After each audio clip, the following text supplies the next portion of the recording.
1 of 19 this season between these teams. 11-6, the Dodgers took it in 12 innings, and what an adventure it was. Luke really hit his first career home run. There were 4 blown leads in the game. It seemed like there were moments where there was no chance they would lose. There were moments where it felt like there was no chance they would win, but they found a way with a 5-run 12th inning and moved to 12-2, the best record in baseball so far this year. Joe Davis or Hershiser. I mean, we could go on for a long time talking about Game 1. That's a game, 162-game season. That one's going to be really hard to top. It is. That was a very entertaining game, and you think about the intensity, how the players downplayed it, but then what we saw on the field, absolutely amazing to see the fact in the backdrop of the talent acquisitions, the National League West challenging the 2-team race. To think about this all came down into one game, and we got 18 more. Wow, buckle up for it. I can't wait for it. A little more on last night's game. Here's Kirsten Watson. Joe, that game gave us everything. It was emotions, excitement, intensity, 12 innings pitched, 4 hours and 57 minutes long. But let's dive into some more of the numbers here. You mentioned it, 4 blown leads, 40 total at-bats with runners in scoring positions, and a combined 17 pitchers used. Dave Roberts had 6 pitchers come out of the bullpen, and today recalled left-handed pitcher Alex Vesia and optioned infielder, outfielder Matt Beatty. Joe? All right, Kirsten, yeah, in those numbers, probably the most important one's what she mentioned about so many pitchers getting used. You need good starters today, and we've got that. Clayton Kershaw for the Dodgers, former Dodger Yu Darvish for the Padres. Yeah, both bullpens used heavily last night and over the last few days. Darvish has really been good over the last couple of years. The foundational pitch that they're going to see tonight, those Dodger hitters, is his cutter. Other than that, you're going to see the whole kitchen sink. And from Clayton Kershaw, well, the highest slider usage that he's used his whole career so far this year. The curveball usage is down slightly, but they're both been very effective over the last 12 innings, all zeros. What does tonight have in store for us? The Dodgers and Padres, Game 2 of this weekend series. The Dodgers looking for their 8th consecutive win on Sportsnet LA.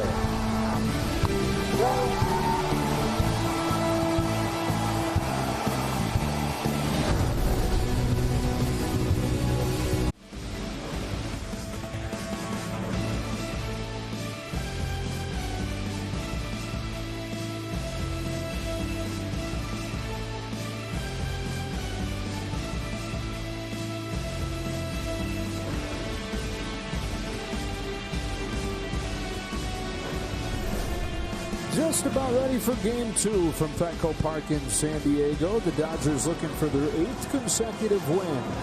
Padres have dropped 3 of their last 4 after the 11-6 12-inning affair last night. Now, the crowd of more than 15,000 expected. That is capacity for right now, given the restrictions. And another great environment, you would assume, for Game 2 between these teams. Take a look at the lineup for the Dodgers tonight. Mookie Betts will lead it off again. And Corey Seager, the hero in the 12th with a 2-run home run. He hits second. Turner, the 3-hitter. Muncy at first base hitting cleanup. For Chris Taylor, it's his second start at second base. Another night off for Gavin Lux, dealing with that sore wrist. In right field, Zach McKinstry. Luke Raley, his 3rd consecutive start in left. And Austin Barnes catches Clayton Kershaw. We talked about him off of the top. Yu Darvish, who finished runner-up to Trevor Bauer for the National League Cy Young last year in his final season in Chicago. They got him in a trade in December. He was their opening day starter and struggled some. Similar to Kershaw, struggled on opening day, has been almost untouchable in 2 starts since. He is a joy to watch, and he's really tough to decipher what pitch he's going to throw you. The most he's going to throw you is the cutter. The other pitch that has been so effective for him is the slider. And what makes that tough is, you know, the cutter breaks right to left, but it's a little firmer and a little shorter break. And then the slider's kind of got that extra gear, but almost the same spin, and it breaks a lot more. Darvish isn't walking as many people through this successful route of the last 2 years, but he isn't this year getting as much chase. 34 years old now, his 9th big league season. Of course, is with the Dodgers second half of 2017 into the postseason. Really good first 2 postseason starts in 17, but then the losing pitcher in Games 3 and Game 7 of the World Series. Of course, Game 7, 5 runs allowed. He got just 5 outs. And so the hardest thing for him after that start was seeing the looks on his teammates' faces. Yeah, it's something that really stuck with him for a while. considered re-signing with the Dodgers, but just couldn't get it through his mind putting that uniform on again with the disappointment that he felt coming off of the Game 7. And so he went to the Cubs, but one of the first things he did once he signed with the Cubs was take a look at that calendar, see when he was going to face the Dodgers, circled that. It was going to mean a lot to him, and he pitched really well. His one time in a Cubs uniform against L.A., just 1 run in 7 innings. One of the things about Yu Darvish is that when he first came over here to the big leagues, because he can throw the ball 98 to 100 miles an hour, a lot of people tried to turn him into a fastball pitcher, but now they are just letting him loose in San Diego. Larry Rothschild's, his pitching coach, said, I'm not going to get in the way of this young man's talent. He can spin the ball, he can manipulate it, and what feels good in his hand is probably the best pitch. Why do I want to try and position him and tell him this is what you should do? Electric stuff and creativity to go with it. He throws 11 or 12 different pitches. He's ready, so is Mookie Betts. Hope you are too. Off we go with Game 2 and strike 1. The Dodgers trying to win 13 of their first 15 games for just the second time in franchise history. The only other time they did that, 1955, when they won their first World Championship. They won 22 of their first 24 that year.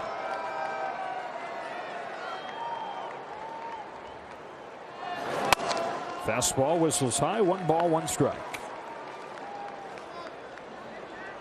Betts 1 for 6 last night with a walk, scored a couple runs.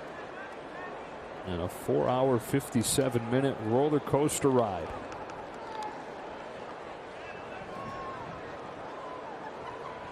One pitch. Drops low, ball 2. I mean, there were so many moments in that game where it felt like they had it locked up. And then moments where it felt like there was no way they were going to get out of it. But 4 opportunities when you put the 2 teams together in extra innings with no runs scored. Free runner not coming home a single time before the Dodgers finally broke through with 5 in the 12th. A 2-1. Strike 2. It felt pretty good near the end of the game, the 8th and 9th, but Knebel and Kenley Jansen couldn't get it done to really button it up. And then when Santana was out there late, and all of a sudden some tough positions with Tatis, especially up there when he got him out with the looking with the slider, you really felt like that inning was one way or the other. It's going to be a loss, or maybe we continue on. A strikeout for Darvish to open his 9th.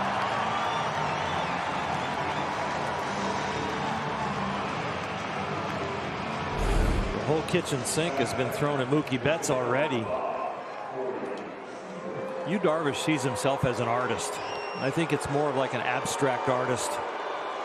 And I think some pitching coaches have tried to turn him into like a black and white artist where they just took away all his colors, and he just feels much better when you let him have the whole palette. 1 gone. Here's Corey Seager. Leadoff 2-run home run to break that tie in the 12th. Strike 1. The second leadoff 2-run home run in franchise history. Edwin Rios hit the first last year. A win against Houston early on. Tim Hill, the man he hit it off of. He's got to have the night off. He's pitched 3 nights in a row. The dribbler back to the mound. Darvish flips it to first, 2 up and 2 down. And Hill's not the only guy. There's a bunch of guys who are going to be interesting to see if the managers go to them. But a game like that long, get a couple of tax bullpens. A lot on the shoulders of these starters. So 2 gone, and up comes Justin Turner, all over the league leaderboard at this point of the season. He's second in average, he's second in RBIs, he's second in OPS, and he's taken it up a notch over the last week or so. Yeah, we're usually used to watching JT climb up the leaderboards like after it starts to heat up in the summer. But to have him in the top of those leaderboards this early in the season is a really good omen for him and the Dodgers. 3 for 6 in last night's game. Knocked in a run that looked like for a while it might be the game winner in the top of the 9th. Scored a couple times as well.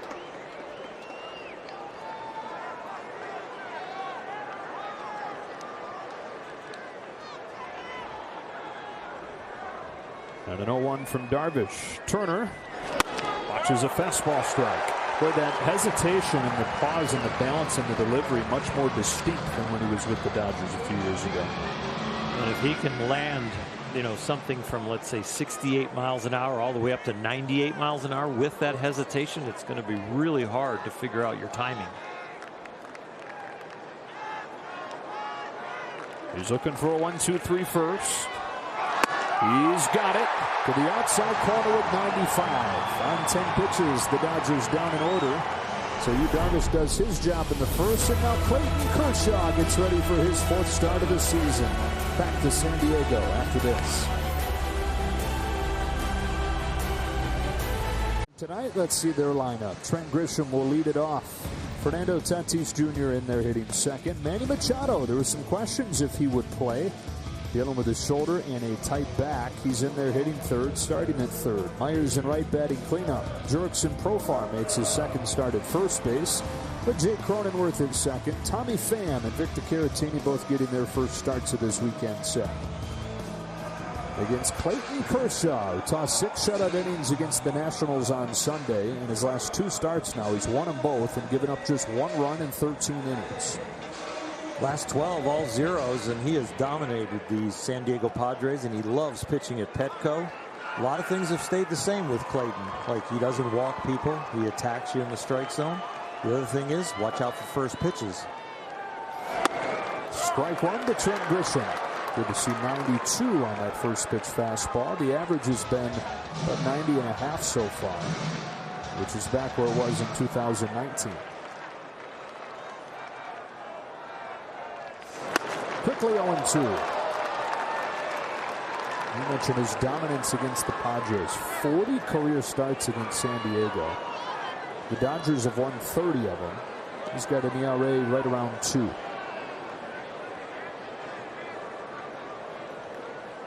His 0-2 is inside, ball 1. 92, 91, and 92 again. Feeling froggy. Baby ribbit.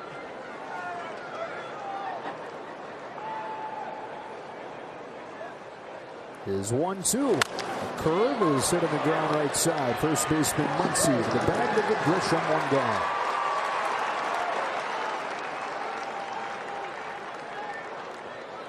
Last time Kershaw saw the Padres, game 2 of the division series, got the win in that game. Although the last time he pitched at Petco Park, it was his first loss against the Padres in 7 years. Didn't have a bad game.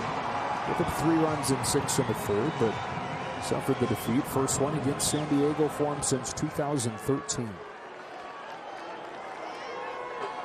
1 gone. Here's Tatis. He hit a home run in his first game off of the injured list last night, but he also committed 2 errors and leads the majors in that category with 7 of them in 6 games. Ball on a strike. He all by himself has more errors than 12 different teams. Significant if he returns back to the early days of his career. What, do you have 18 errors a couple years ago? Yep, as a rookie in 19. And wasn't even a full season. 89 games. Wow. And then last year, he was one of the best defensive players in baseball. Only committed 3 errors. Some of the advanced metrics really liked him. That was what he said he was most proud of last year, his improvements defensively, especially on the routine plays. That's where the issues were as a rookie. Very sound last year, though. Kershaw gets him swinging with the slider, 2 up and 2 down. Well, with both Grisham and Tatis Jr., he has established the fastball. And then one gets finished with the slider there, and Grisham got grounded out on the curveball. He really looks locked in, just like Darvish. This could be quite a duel.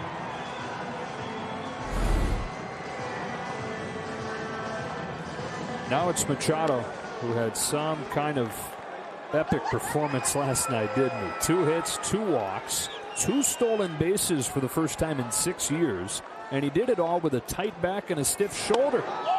He takes ball 1 from Kershaw.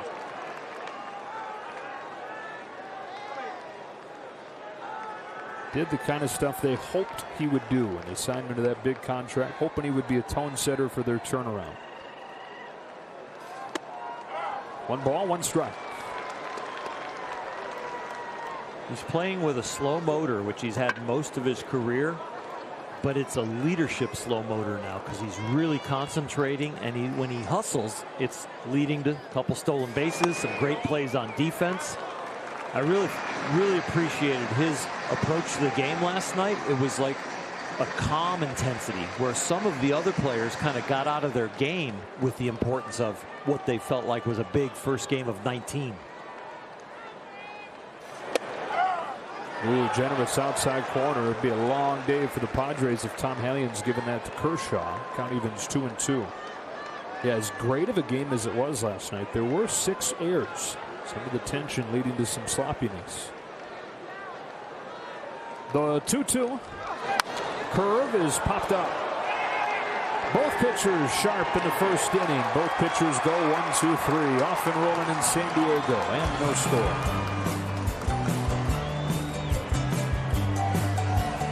The game brought to you by your Southern California Lexus dealers. You play as long as they did last night. You need length from your starters, Kershaw or Darvish. That's up to you. Clean it up. That's for those errors they made. 3 on each side. Holy smokes. And don't chase. Both these pitchers don't chase. You can't chase Kershaw's slider if you're going to be a Padre, and you better not chase Darvish's slider away if you're a Dodger. Both guys really dialed in that first inning. Both going 1-2-3. For Darvish, bookend strikeouts, getting Betts and Turner. Max Muncy to lead off the second.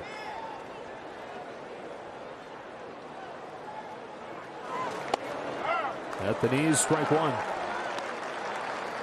Muncy hitting a walk last night, scored a couple runs. 3rd in the National League in OPS, on base plus slugging. Cunha, Justin Turner, Muncy.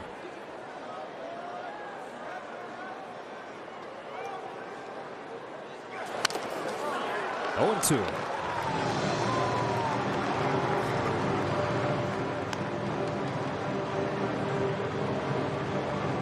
This is one starting pitcher that it's not all bad being the 4th, 5th, or 6th hitter. You kind of want to see what he's got working, because if you go up there and you haven't seen him and you're like Mookie Betts or Justin Turner, Corey Seager, it's like, okay, this is going to be an adventure. A little more information for these guys in this inning. Swats a ground ball to left side. Machado, the only man over there, makes the play. Muncy's out number 1. 5 at 6-3. Yep. All off speed to Max. I mean, you talk about sometimes using just one pitch, using your fastball to get through the lineup the first time. He could use a different pitch to get every guy in the order and still have a few left over the next time he sees the order. Yeah, and if you count his pitches as 7 or 9 or 11, and he also changes speeds on them. He's thrown 10 consecutive strikes as Taylor stands in.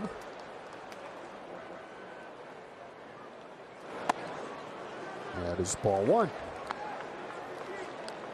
Dodgers usually a team that attacks strikes. Well, in that first inning, they watched, of the 8 strikes Darvish threw, they watched 5 of them. Like they're trying to get a feel for him. That probably just goes to your point. When he's got 11 pitches. Let's see what he's going with tonight. Fun to watch when he's locked in. There have been times early in his career where he would nibble, didn't quite trust his stuff as much, was around the zone. The walk rate was very high. He was very short in most games, rarely pitched through 5. But since the middle of 2019, things really clicked for him in Chicago. 3rd in the National League in ERA with a 2.46. Number 1 in the National League with an absurd 232 strikeouts and 24 walks. It is 1-1 to Taylor.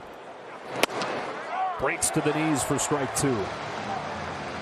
Well, we've seen 16 pitches from him so far, and if I'm a hitter, especially right now, I'm looking off speed. He really hasn't thrown the fastball for a strike much. He used it to punch out Justin Turner, but other than that, Turner saw 2 fastballs. Everybody else is seeing mostly off-speed stuff. See what he goes with on 1-2. It is a breaking ball. It's in the dirt. It's 2-2. So you're looking at something between 80 and 89 miles an hour mostly. He hasn't gone to the 94 to 98 mile an hour fastball, but I think about 3 pitches. Maybe Caratini got some dirt up in his eye there.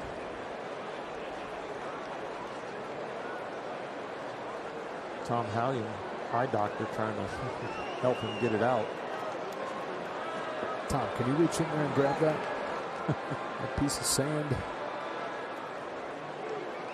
Caratini became Darvish's personal catcher in Chicago. They came over in the same deal.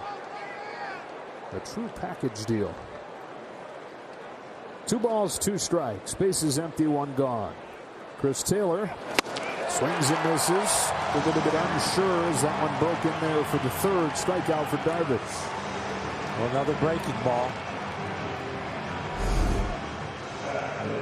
Most pitchers establish the fastball and then get you to fish at the breaking stuff. Right here, Darvish is pitching backwards, establishing the breaking stuff and rarely showing the fastball.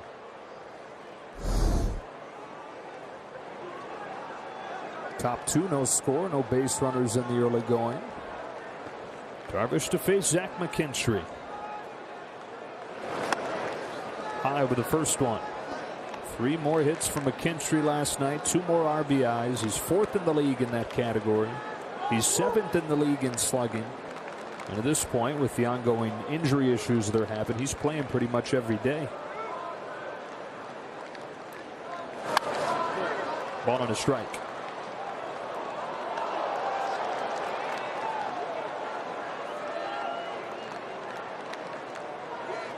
Said he was feeling it today as far as the extra intensity of last night's game. A little bit extra sore, a little bit extra tired, but that he'd be ready for game time.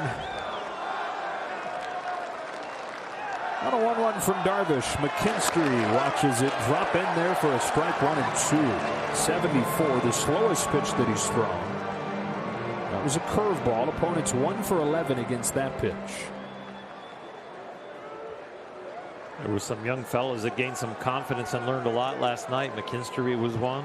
Raley was one. Santana.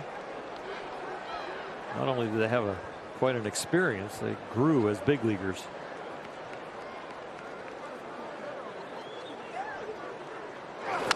Fouls it straight back.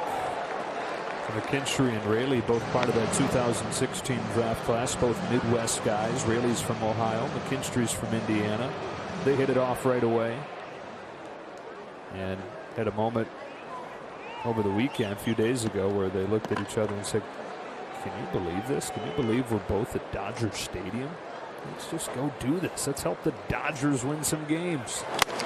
Fastball rises by the bat of McKinstry, and 6 up, 6 down for you, Darvish.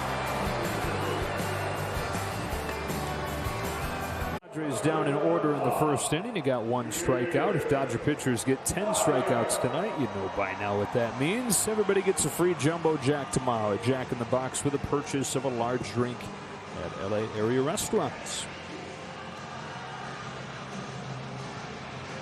Yesterday's game ended after midnight. Could have finished off the game, headed straight there. Give me my Jumbo Jack. Will Myers leads off the second. Slider to the inside corner, strike 1. I was too tired after last night's game to have the munchies. Save my Jumbo Jack for daylight. Curve. Good looking curve, and it's 0-2.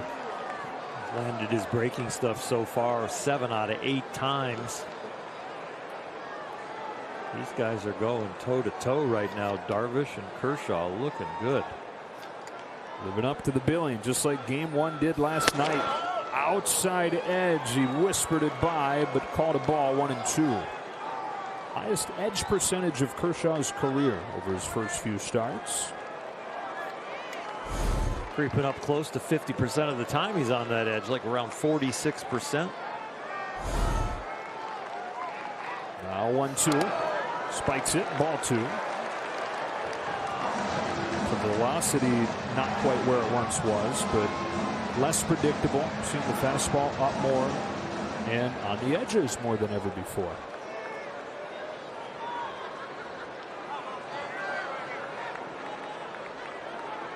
Kicks and fires 2-2. That's a great take by Will Myers to work the count full. Clayton has gotten wiser with his fastball. I don't think he challenges people in the halves of the plate anymore and attacking with it. He does that early in the count, but later in the count, he knows the slider can live in the strike zone.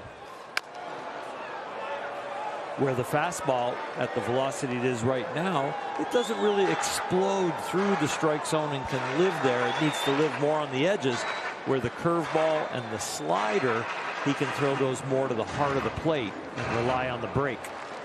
And the fastball, which has had some diminished velocity to it, you mentioned earlier, he's throwing it less than ever before. About a third of the time. Fouled off of the glove of Barnes. 93, hardest pitch he's thrown today. And one of the hardest he's thrown this year.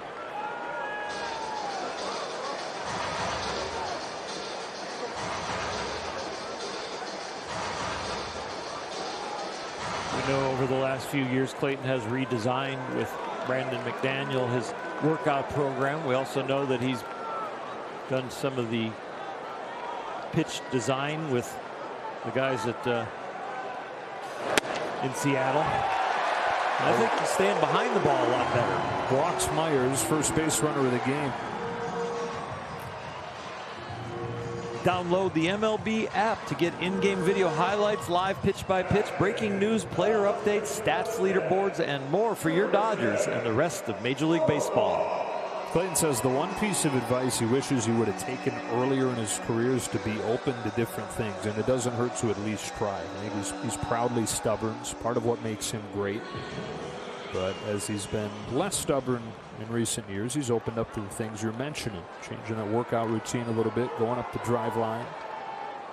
Leadoff man aboard for Jurickson profile. He said the whole thing that led to it was he realized as you get older, there's going to be some decline. He just felt like his was happening way too soon. And so he figured there was some things that he could unlock still that he wasn't exploring.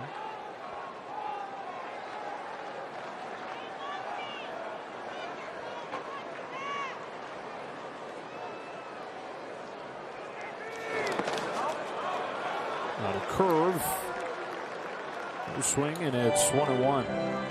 No one has perfect mechanics or the perfect delivery, but everybody pretty much wants to stay with the foundation that kind of grew up with and has made them successful at the big league level. And a lot of that you can power through with your youthful arm speed and your youthful strength. But once that starts to diminish, you need to get more efficient. And I think that's what he decided. I've got to get more efficient with what I've got. And I think it was a great change. I mean, the older you get, you do start to know, oh, I've lost a mile an hour. I've lost 2-3 mile an hour on my fastball. You know, the slider's not quite as sharp as it used to be. And now there's technology and measurements to tell you why and get you in better positions. Fires a 2-1. It's a swing and a miss on that slider. 2-2. There was a start last year against Arizona where in the first inning he just didn't have the slider. So he goes down into the tunnel behind the dugout with a weighted ball, throws the slider 5 or 6 times just into the brick wall. Found something doing that, went back out, 6 one-hit innings riding that slider. Unlocked it with a method that he hadn't used over the first 10 years or so of his career.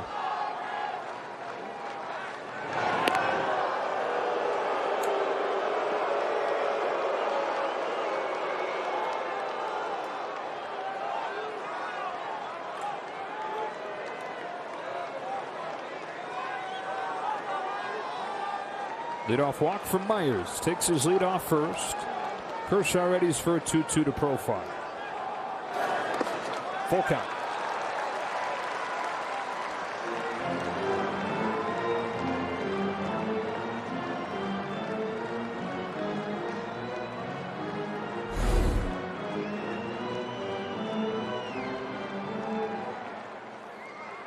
We'll see if they start the runner here. would doubt it.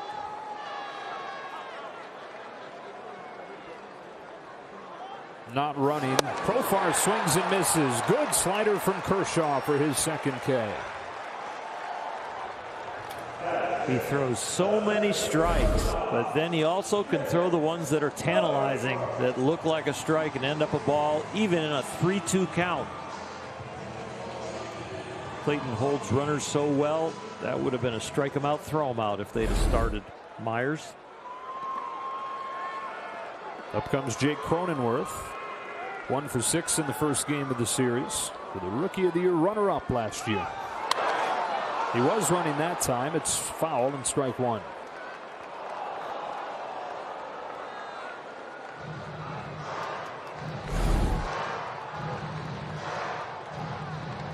Padres are like, we are so close to being at the Dodgers talent level, but we're still going to be aggressive.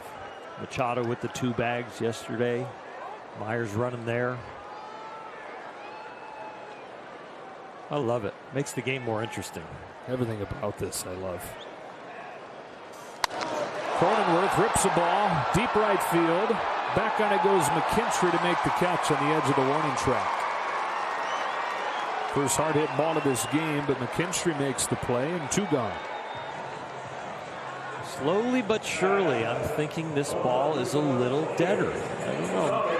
It seems like a lot of the hard hit balls, though, this year so far in the Dodger games, of course, that we've done are to center field between the gaps, and balls are falling short. But even a ball like that, if the ball was a little more lively, it just feels like that swing and that sound would have went off the wall. Tommy Pham with Myers at first and 2 gone. Well, the early, very, very early data says that while exit velocity is higher as a result of the ball being a little more bouncy, it's not flying as far because there's more drag on it. And that would go along with the sound we're hearing off the bat, kind of that bouncy, and man, that sounded good. Whack. But then the drag as it's going through the air is kind of getting knocked down. You know, Saris for The Athletic does just great deep dives on things like that. And took all the data from the first couple of weeks of the season and had a bunch of findings, but that's kind of the bottom line on it. And we're still at the point of the year where the weather has been unseasonably chilly. And we'll see as the weather heats up, too, how the ball reacts. Kershaw home 0-1. Curve for strike 2 on Pham. I mean, the first outing was in Colorado, and we watched Clayton pitch there, and it was a bumpy outing. And it was one that you would worry a little bit about, and especially about the breaking balls, both of them. But you get him to Dodger Stadium or here in San Diego, it's like, well, this looks pretty good. 0-2. He struck him out. Kershaw with 3 Ks over a couple of scoreless innings. Both guys locked in. Kershaw and Darvish. No score after 2. Score, and we want to say congratulations to Matt Graham and his wife Leslie. They had their baby just before midnight on the 16th. Hayes Peck Graham. 7 pounds, 2 ounces. Welcome to the world, Hayes.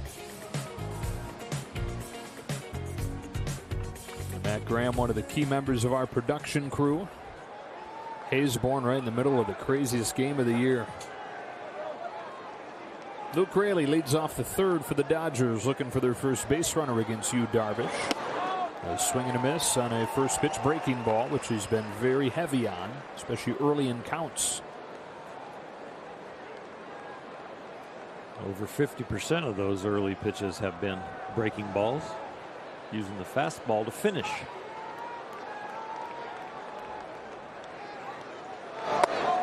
That one misses low, 1-1. The cutter has been perfect. He's thrown it 5 times, 5 strikes. No strikeouts because he's using it a little earlier in the count, not using it as a finish pitch.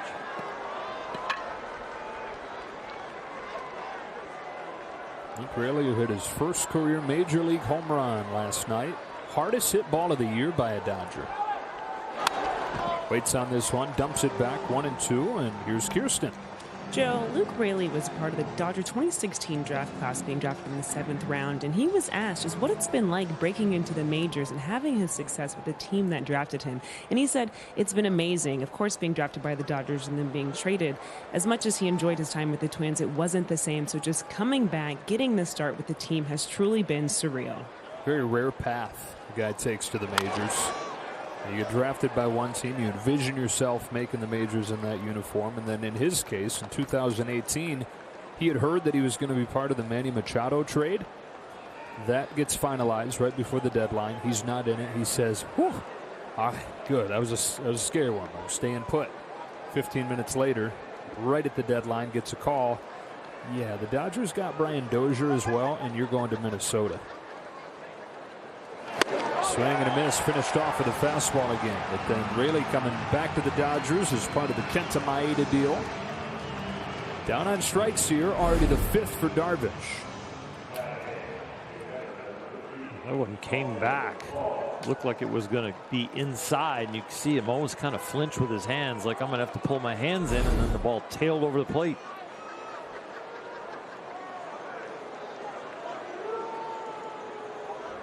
Here's Barnes, off of the bench last night, 0 for 1. I know facing teammates, old teammates, is always interesting. Any more uncomfortable facing an old catcher of yours? A little bit. You might think that he can think along with you. You might shake your head a little bit out there just to kind of get him off your path.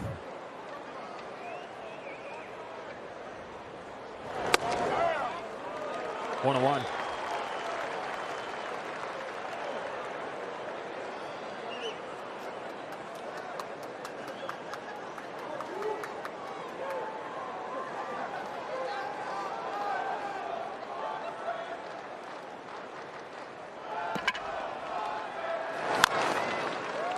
One and two. One of the hardest ex-teammates for me to face, I think, was Eric Karros. We were pretty close. He was a young rookie when I was on the team, and we did an awful lot of talking about baseball and different things. Then all of a sudden he's up there. And one of the things that kind of bothers you as a pitcher is that this guy's not intimidated. You know, he knows I'm not going to hit him or knock him down. I'm not going to lose one in there. He knows my nickname's Bulldog, but he knows that I'm actually really nice. Yeah, exactly. And I have no teeth right now. He always seemed to have a little better plate coverage against me than I thought he did against other pitchers that he would play with. Yeah, Hershiser's a softie. Yeah, get out there on that outside corner, still be able to hook it.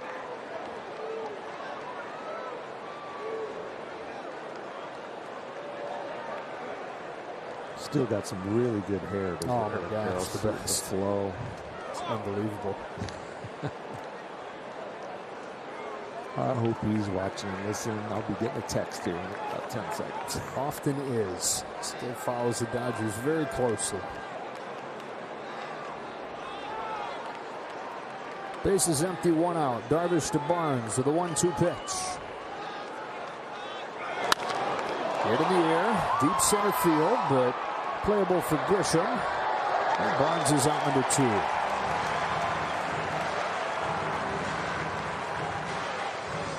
BK got to be in the suite with Tommy Lasorda in the clinching game of the World Series. Rick Honeycutt was up there.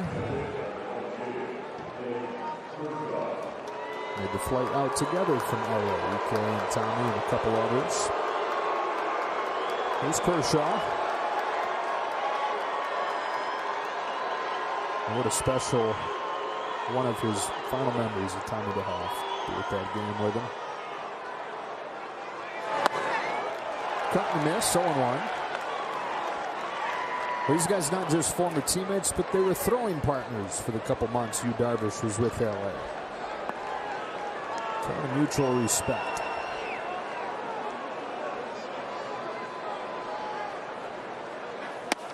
Quickly 0-2.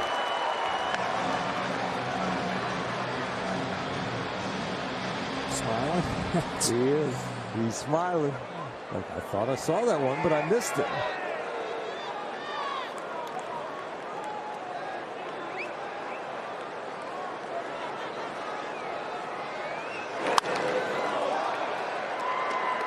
Back in the day with the stuntmen, Mickey Hatcher would get in a crouch stance like that with 2 strikes like Clayton was right there. We used to call it the crab crouch. You kind of would get down and you're all bent at the knees and the waist and just trying to block the ball.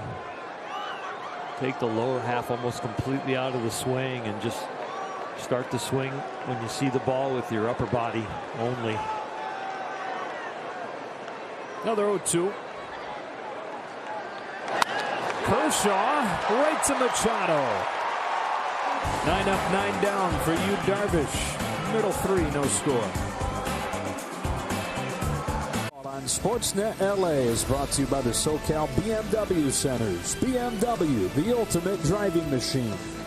And by Jack in the Box. Go classic, spicy, or both with the new $5.99 50/50 popcorn chicken with ranch. Only at Jack in the Box.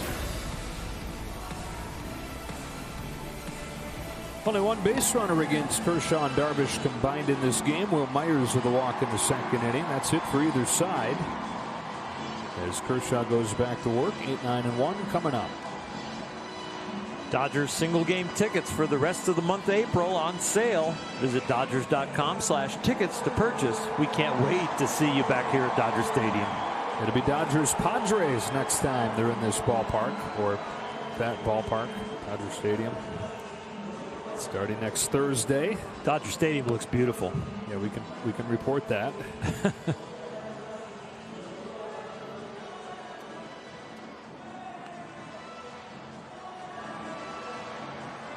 It'll be Victor Caratini to start this inning for the Padres, their new catcher.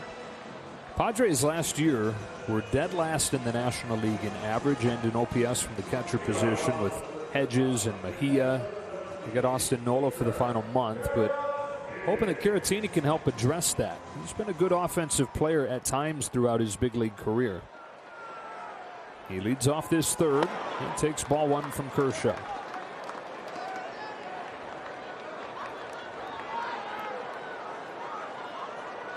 He's getting the majority of the starts there because Austin Nola started the season on the injured list with a broken finger. Should be back soon, though, potentially against the Dodgers next week. Caratini, 27, originally from Puerto Rico. Went to Miami-Dade Junior College, drafted by the Braves, traded to the Cubs, debuted in 17. Came over in the trade this winter.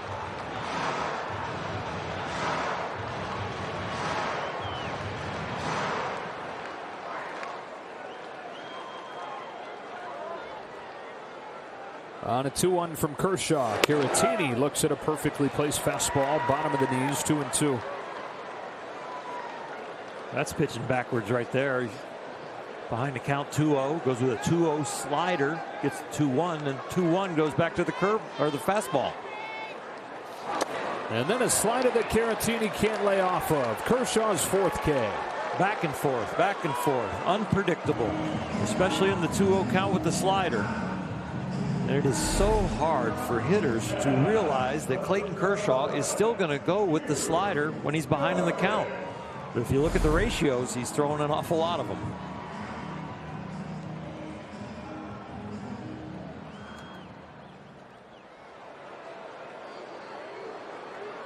One away, you Darvish.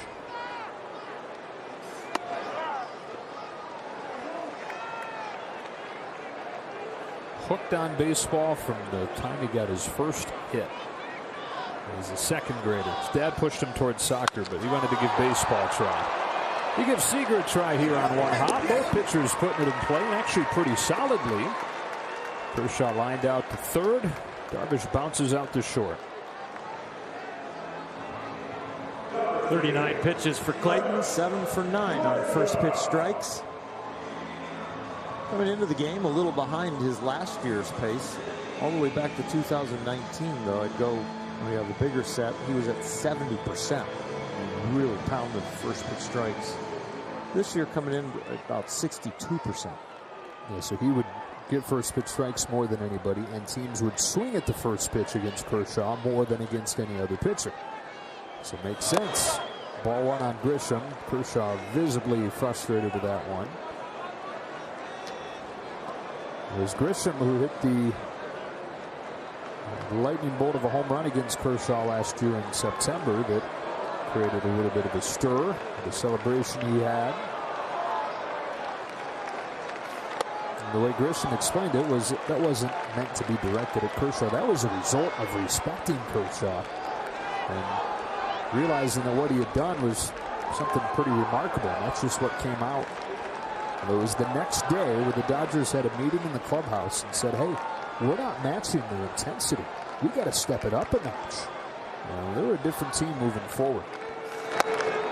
2-1 on Grisham. Grisham flew out last night, and he had that same exact full follow through where he was facing his teammates, and it was a fly out. And I understand that, I don't think he did anything extra against Clayton then last year. I think that's where he ends up on balls that he hits hard. Hits this one hard. First hit of the game. Base hit into center field with 2 gone in the third.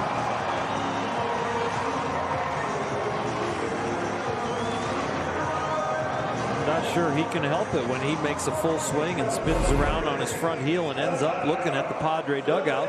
And when he knows it's gone like other hitters, you know what?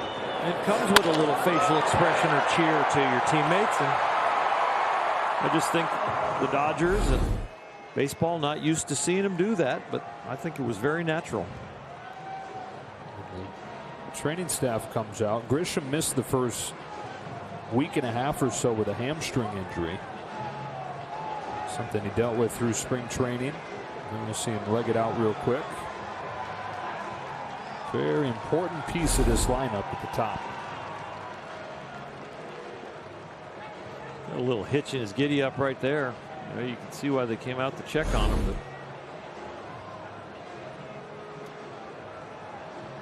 you say he's an important piece of this lineup, and he sure is. If Tatis Jr. and Manny Machado are the engine, I said last night, this guy's the fuel. He gets him going.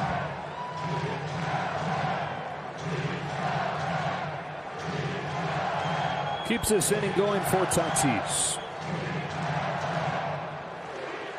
His 100th RBI last night.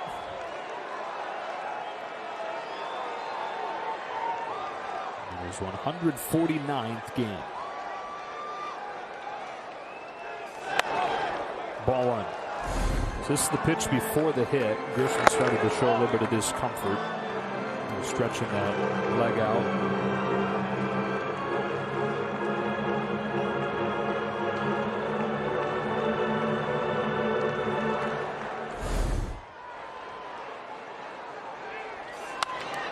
Ball on a strike on Tatis, who struck out his first time.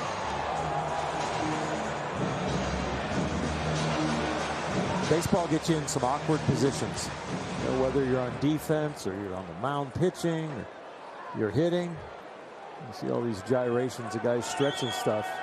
You stretch, you do your sprints, you run, but everything's in line when you're doing that. This puts you in some odd positions, this sport. Hard to simulate, right? When you're in the gym, just going through your workouts. And even if you tried to simulate it, you really don't want the risk reward of it. And you're really not going to ever match the intensity or how chaotic it can be at times in the midst of a play.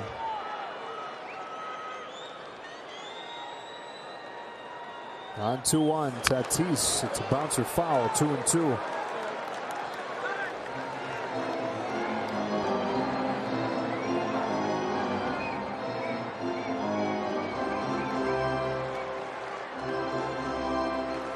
Strikeout in the first inning, 4 for 25 this year. Tatis with 10 Ks. Missing 10 days with a shoulder issue.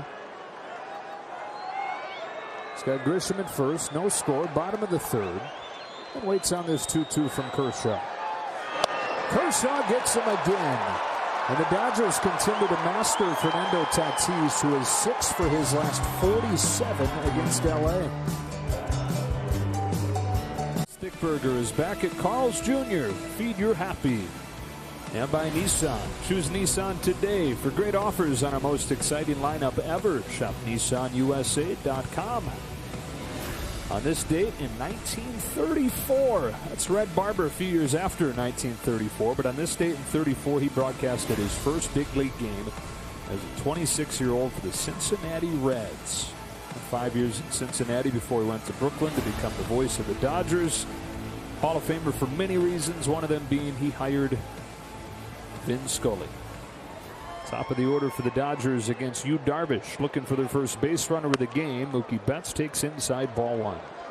In addition to broadcasting Dodger games, Red Barber was in charge at CBS Radio, and he gave Vin one of his first big opportunities to do a college football game for CBS Radio at Fenway Park on a night where it was freezing, raining sideways, really cold. But Vin figured, this is big-time college football. This is big-time national radio. I'm going to be in a nice plush booth. So he left the coat and the scarf and the gloves at home. Well, he gets to Fenway. They've got a card table, a microphone, and 50 feet of cable for him on top of the press box, out in the conditions. Generous outside corner, 2-1 on Betts. Well, he calls the game in these miserable conditions, being the pro that he was even then. He never mentioned it. Red Barber gets a call a couple weeks later from Boston University apologizing for putting his announcer in these bad conditions. Don't know how this guy even called the game out there, but we're sorry. Red Barber had no idea, and so he was even more impressed with what Vin had done. And a couple months later, when Ernie Harwell leaves, he's in need of a new number 3 broadcaster. And the first guy that popped to mind, Vin Scully. You never know when you're getting scouted. Right? Never know who's watching, who's listening. Betts leading off the 4th. And running to count 4.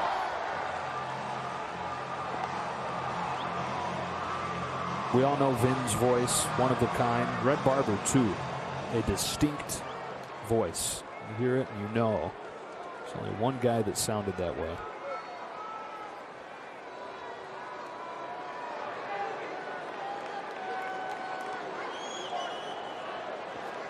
Betts, who struck out his first time. Waits on a 3-2. Fouls it again.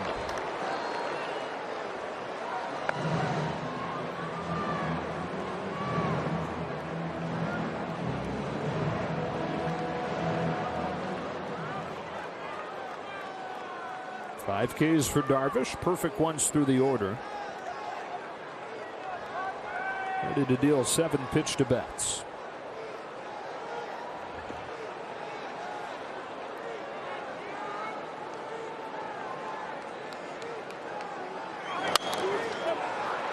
Fide Weekly, back of third, Machado.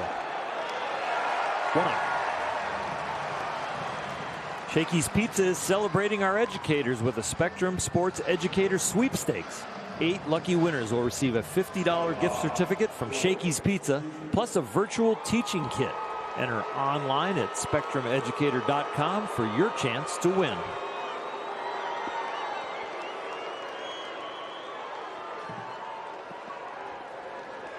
No score in the 4th. Here's Corey Seager, grounded out his first time. Game-winning home run last night. He also had a walk. Attacks the first pitch. Bouncing ball into the shift. Jake Cronenworth throws him out. 2 up and 2 down. 11 up, 11 down.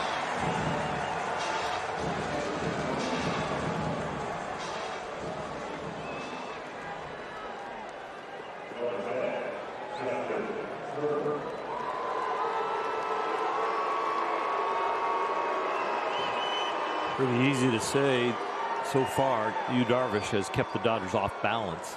It's just a mystery of a wide array of breaking stuff, speeds.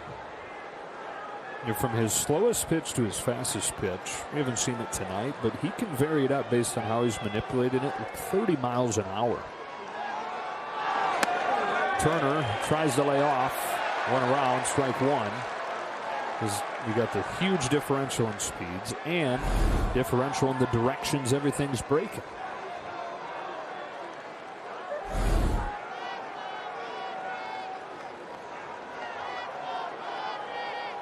Got Turner on a fastball his first time. On an 0-1, Turner fouls it off, strike 2.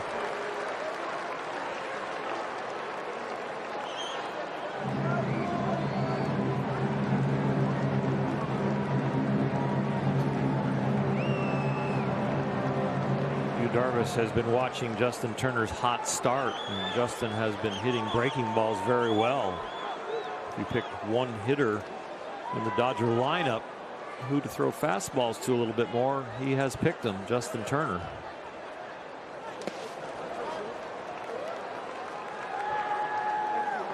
Justin has seen the most hard stuff here with the fastball and the cutter.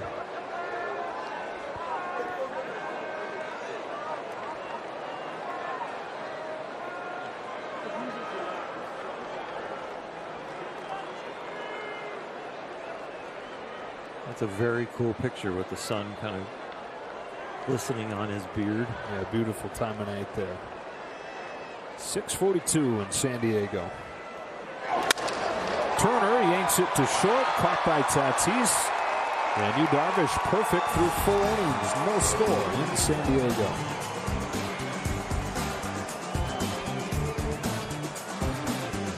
Five more. Everybody gets a free Jumbo Jack tomorrow with the purchase of a large drink at LA area restaurants. Kershaw and Darvish both with 5Ks. Only one base runner, or 2 base runners, a walk from Myers and a single from Grisham. That's it. He's got the swing and miss slider working tonight. He's already gotten 8 in 3 innings. Career high is 17, so that tells you it's pretty doggone good right now. 3, 4, and 5. Machado leads it off, pops up the first pitch. And right center, who wants it? The center fielder Betts with the call on the catch. So they get Machado on 1 pitch. And to bring up Myers.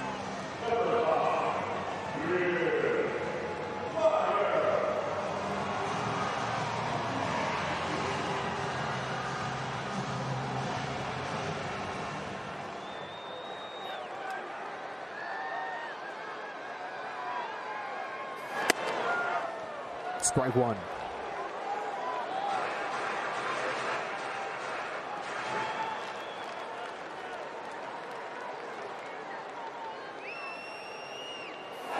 Strike 2. Fastball looking, fastball swinging. Both Machado and Myers think this might come down to 1 swing. Looks like they were hunting a home run.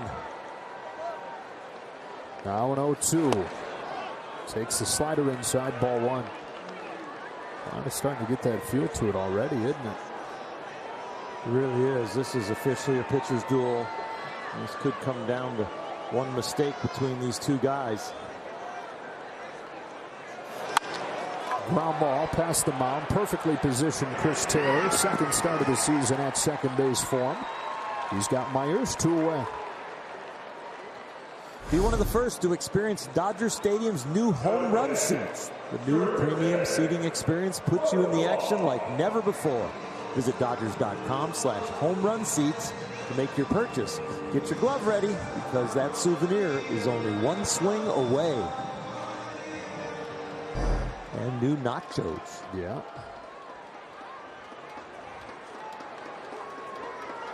Yeah, fine print. Home run seats come with free nachos. Finer print, assuming your initial batch gets smashed by a home run. Profar lifts the first one up. Yeah, it'll become a souvenir. Cover your nachos. Oh boy. Ow. Oh no. That looked painful. Bad back and a spilled drink.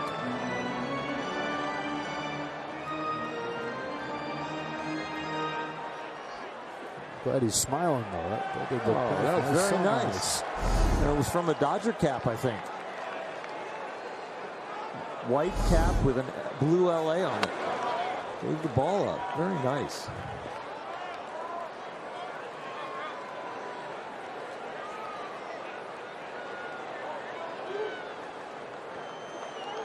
Here comes a 1-1. Profar watches a curve, miss a little bit high.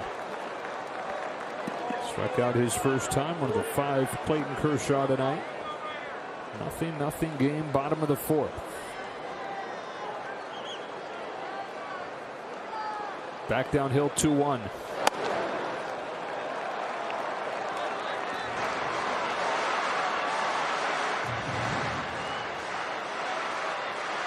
Profar with a major hack at the first pitch. I would suspect that he will let this one loose. 3-1.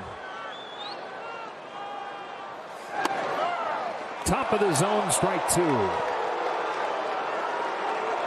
was a ball for a while and it came down a little bit. Left-hand batter's box looks too high, but the slider makes its way down to that upper corner.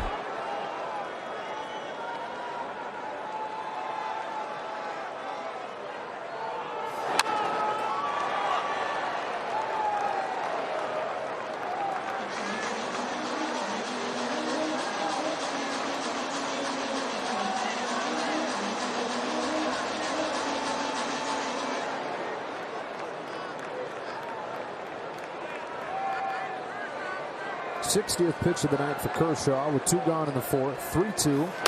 He struck him out. That was right over the heart of the plate. Profar, not sure what he's complaining about. Maybe he thinks he had a little catcher's interference, that Barnes, the glove got in the way. Chase Single going to come out and help him with the argument.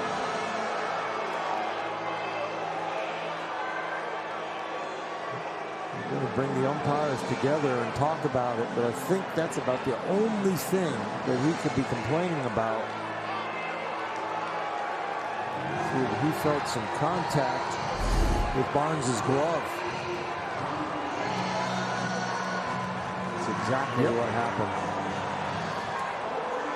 And it is a reviewable play, catcher's interference, so this is probably going to extend this inning.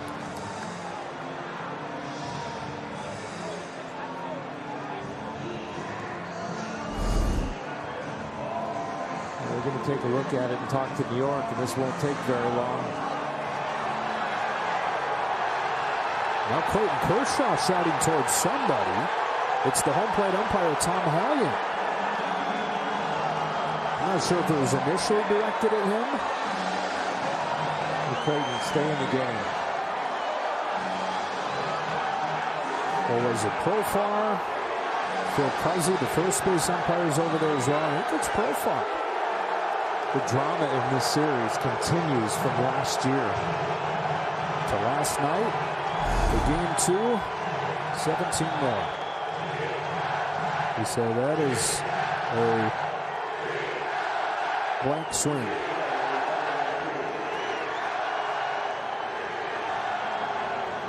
Profar returning the gestures to Kershaw. And there could be a feeling from Clayton that the ball was already by Profar, and now I'll start a swing and get the interference. Right, so it wasn't that the glove blocked his swing, it was that he swung into the glove that he caught the ball. Right, after he was fooled on the pitch.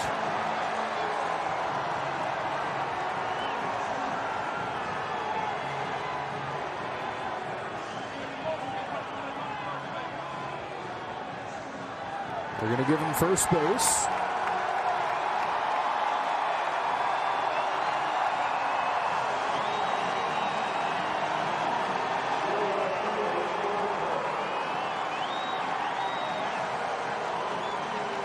So catcher's interference on Barnes.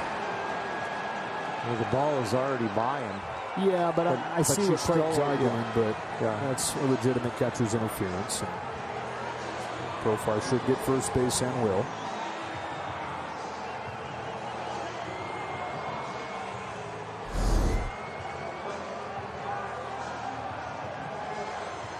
Better watch right here that Profar doesn't take off and steal on first move. There's some energy here. Clayton, not to say ever he is distracted, but glad they gave him a few pitches to get ready. Those are not your ordinary get ready effort pitches there either. Everybody's blood boiling a little bit extra. And right now, to get the game on, they're just kind of chalking it up to a little confusion, I think. Concentrating on the game. Inning kept alive for Cronenworth, who has one of the only hard hit balls in this game, lined out to the track and right. Ball one.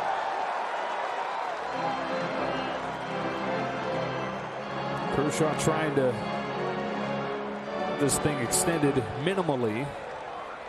With the pitch count already climbing over 60, not his most efficient night as it is. Here's 1-0. High for ball two.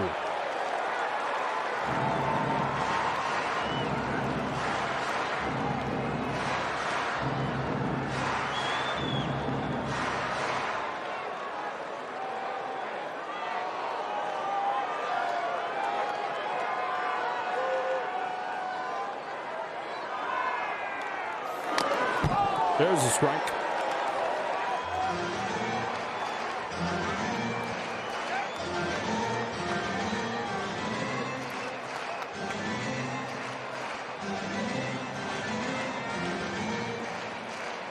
Prior to that little controversy, I thought the second game had a lot less intensity compared to yesterday. Yeah, high bar, but agreed. Almost like a second date where you're nervous going into the first one. The second date, well, this is easy. I know these guys now. Profar leaning, not running. Swing and a miss. Bottom falls out 2-2. All that anticipation of the matchup, almost like a blind date. Like this turned out to be some game. Game one.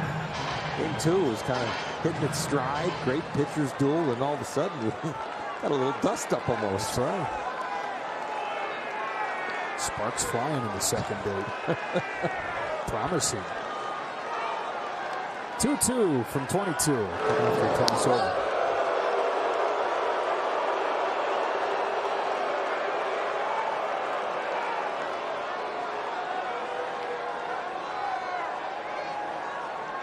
The first day went so long. Sure did. Also 4 hours and 57-minute date. Told her to have you home before midnight. Jeez. Didn't work out that way. Dad was mad at you.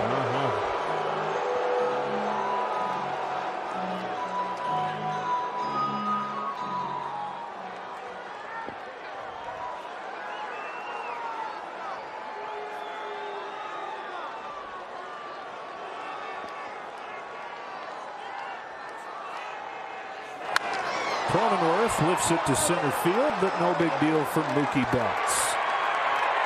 Well, some sparks fly here in date number 2 in the 4th inning of a scoreless game. Kershaw and Darvish engage in a good duel. Brought to you by your Southern California Toyota dealers. Find great ways to save on a bold new Camry at the We Make It Easy sales event. Hall of Famer Trevor Hoffman, one of the all-time great closers outside Petco Park. In a scoreless game as we go to the 5th inning, Yu Darvish perfect through 4 innings for San Diego. A lot like Clayton Kershaw. Bit of a clunker on opening day. Excellent since. Max Muncy leads off. Attacks the first pitch breaker. Bounce to Profar. 1 pitch, 1 out. And that has been the story. Breaking balls are having a hard time doing much with early in the count, and fastballs to finish them off. He's used all of his pitches, but the majority of the pitches have been breaking balls. 51%. 3 outs on the fastball. 3 outs on the curve. 3 outs on the slider. 3 outs on the cutter. 1 out on the split. Taylor with 1 gone. Split finger feeling a little left out. Yeah, just 1. He's gotten some help on that pitch from Hideo Nomo, who is working in the Padres front office. Taylor shows bunt, takes the ball.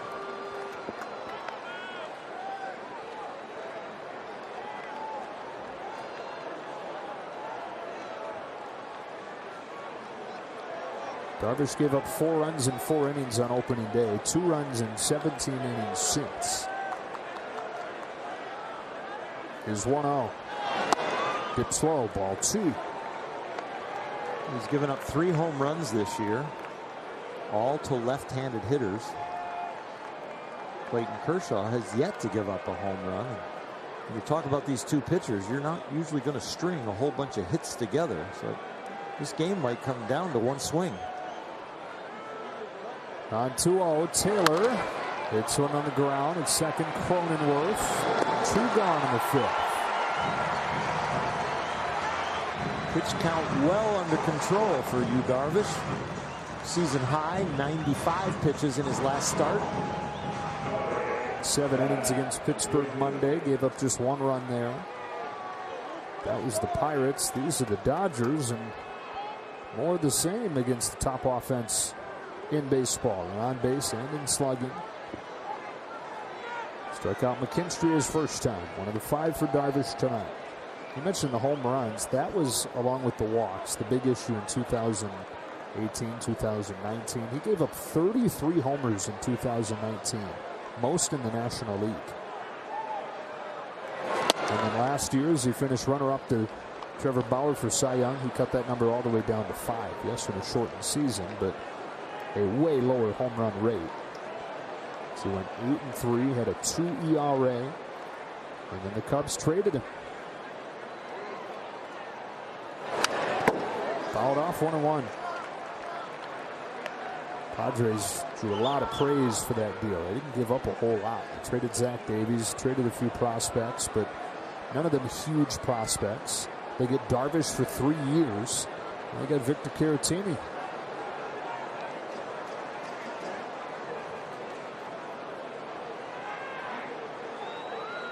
A great offseason for him. That ball hits McKinstry. And that's how the Dodgers get their first base runner tonight. We saw that with the White Sox pitcher in the 9th inning, wasn't it? Yeah. He lost his perfect game. Rondon. Carlos Rodon. Rodon, thank you. Mine was the eye test. Yours was the truth. Yeah, it looks like Rodon's, too, for the eye test.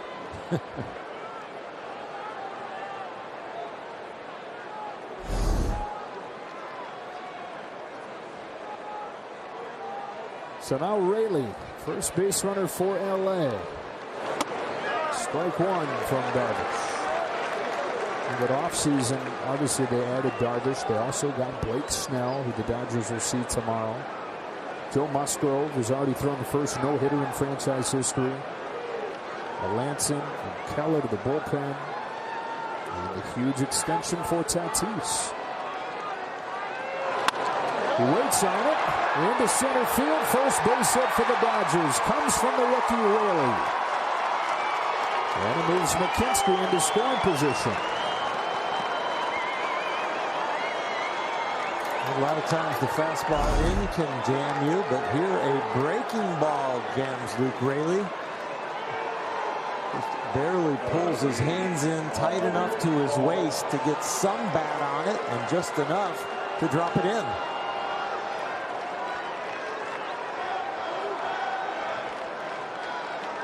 You don't have to teach him that barrel's overrated. The hands are down by the waist. Those are all the way up by the shoulders. That's almost a different signal. Right. Like the scarecrow kind of. Yeah, exactly. 2-out chance for Austin Barnes. He takes ball 1. As wide of a miss as we've seen from Darvish tonight. He's seemingly put it wherever he's wanted it. There's a couple in this inning, having hit McKinstry a couple hitters ago. And they do it with ball 1 there to Barnes. Hearing some Dodger fans making noise among the 15,000 in San Diego. Reports out of Petco last night were that there were plenty of Dodger fans, although not nearly as large a percentage as normal.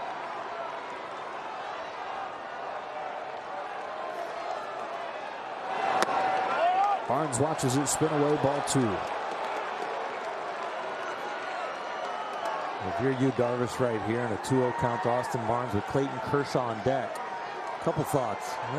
Maybe don't give in to Barnes. Let's go after the pitcher. Well, Clayton hit a breaking ball by and lined out the Manny Machado. He hit it pretty well, so it's not just a pushover on deck. 2 of the hardest hit balls of the game have come from the pitchers. Wow. Didn't have to be.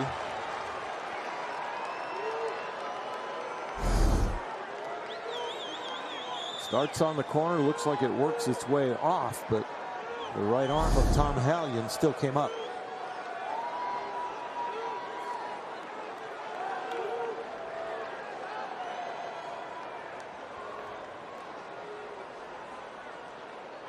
The 2-1. Very high. Ball 3. The Dodgers were not good with runners in scoring position until the 12th last night, and they had half of those hits. For the Padres, 3 for 20 overall with runners in scoring position last night. That included 0 for 9 in extra innings, which is nonstop runners in scoring position. 2 on, 2 out, and a 3-1. Swing and a miss, 3-2.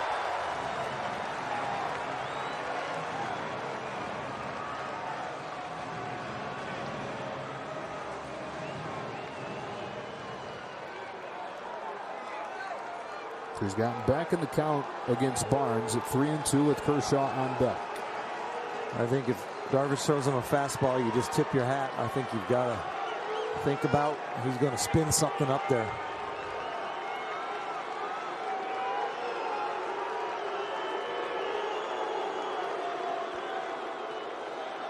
Runners will go. There they go. Here it comes. Barnes watches ball 4 to load him up. So he was perfect over the first 4 2/3. He then hits McKinstry, really singles. Barnes walks, and Kershaw comes up with the bases loaded.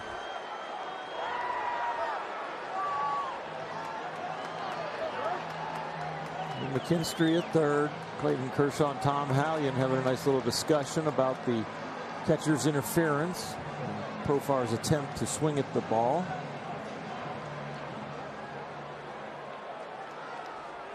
Clayton has said many times he just wants to hit one more home run in his career. And McKinstry needs to be heads up for the breaking ball in the dirt, not depend on Clayton's bat. And if Clayton can find some outfield grass, probably he's going to score 2. That doesn't take a home run here to change the game. First one from Darvish. Down and away, ball 1. You go from throwing a perfect game to having pressure on you to throw strikes with a pitcher up there with bases loaded, 2 out.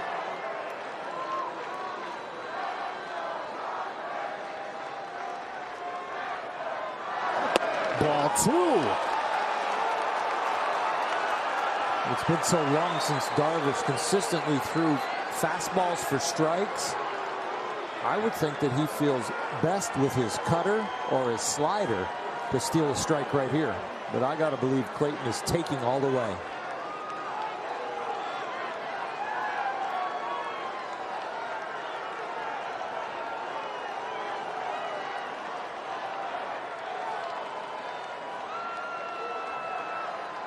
Two-0 pitch. Top of the zone, strike 1. And he stuck with the spinner. Dropped it in there just barely.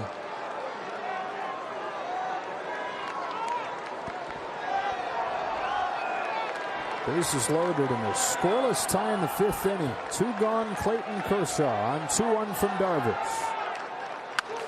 Pokes it foul, and it's 2-2. Boy, that was a good swing. I don't care if you're a pitcher or a hitter. You like what just happened right there if you're a Dodger fan. Clayton was all over that. Hands inside the ball, using the opposite field. Will he go back to the crab crouch with 2 strikes? How he hit the line drive to Machado? Looking like Juan Soto up there with 2 strikes. Crouching down. Trying to make life tough on Darvish. The 2-2. Kershaw. Fouls it off. We'll do it again. Shortening up. Just trying to play pepper. Put it in play. Give himself a chance.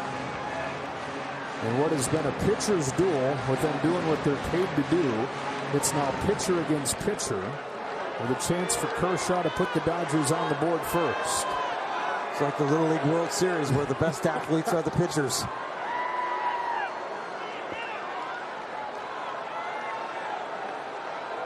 Another 2-2. Another foul ball. And how do you not just smile ear to ear watching Clayton Kershaw foul off pitch after pitch and get ready for the 7th from Darvish. In a game yesterday that went to extra innings, and everyday hitters couldn't score a run with a starting a runner on second base, and now you got bases loaded, 2 out in this battle.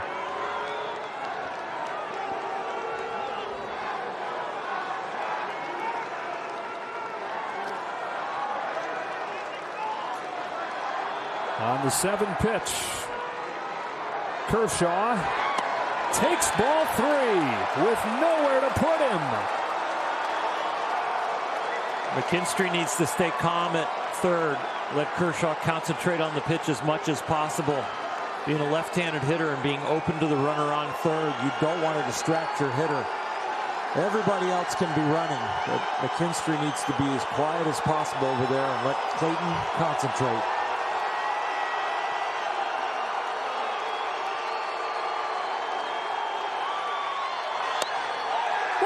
Oh, baby! Clayton Kershaw with a bases-loaded walk, and the Dodgers strike first. 1-0 in the 5th. All breaking balls. Not a fastball to the pitcher with bases loaded, 2 out, even when you fall behind 2-0. And what a great take from Clayton Kershaw. Seeing spin the whole at bat, anticipating with this spin that could get back to the plate, but taking it, it drops. Doesn't come left, only goes down. Darvish can't believe it, and Kershaw's at first with a 1-0 lead. Unreal, man.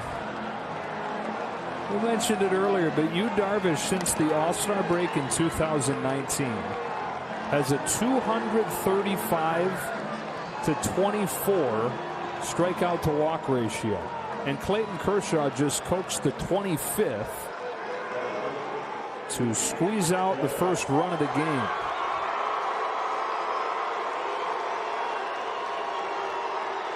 And now he's got to deal with Mookie Betts with the bases still chalked full. Mookie, who's just one of his last 10, with a strikeout and a pop-out tonight. Fastball misses, 1-0.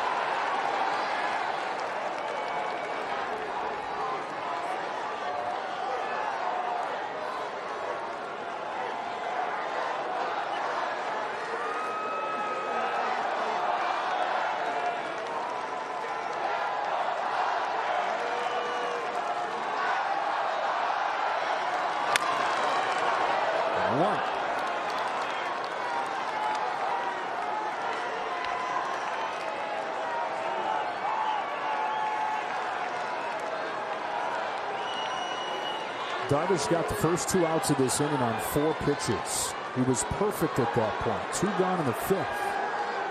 He's thrown 20 since. And still trying to end it. Here's his 1-1. A check swing and a strike, 1-2.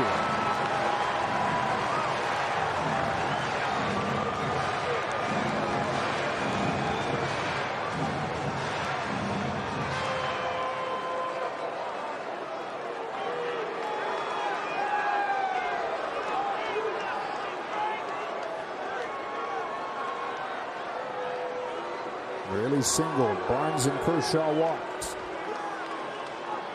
And now Mookie Betts takes inside. Count evens 2-2.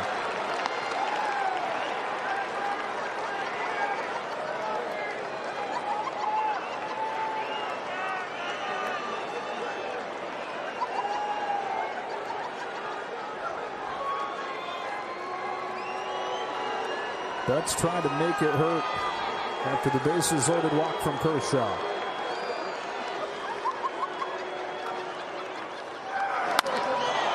Right center field. Will Myers. That's the inning. But not before. Clayton Kershaw draws a bases loaded walk to bring home the game's first run.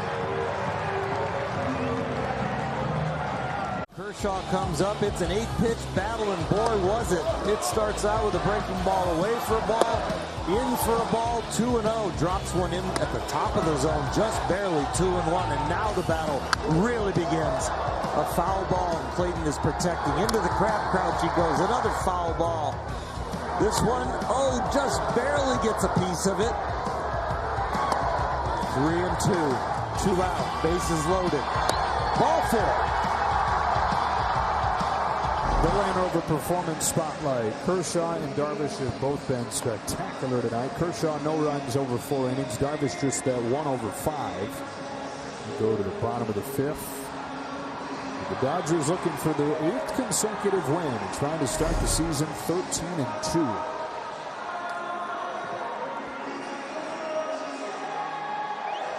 Kershaw through the first 4 innings has 5 strikeouts. Statcast powered by Google Cloud takes us through those. It's been mostly the slider that's gotten the swing and miss. And Clayton Kershaw has used that slider over the last 10 years to really make a Hall of Fame career. He has shown that he can throw it in any count at any time, and it has really been useful tonight. Bottom third of the Padres order due up against him here in the 5th. Tommy Pham to lead it off. Ball 1. This is the second chapter in this game for Clayton Kershaw. He had the distraction of the catcher's interference, came back in that inning, and he had the at-bat to drive in the run, and now he's back on the mound for defense. It's going to get Pham on 2 pitches, and Tommy Pham is now 6 for 45 to start the year.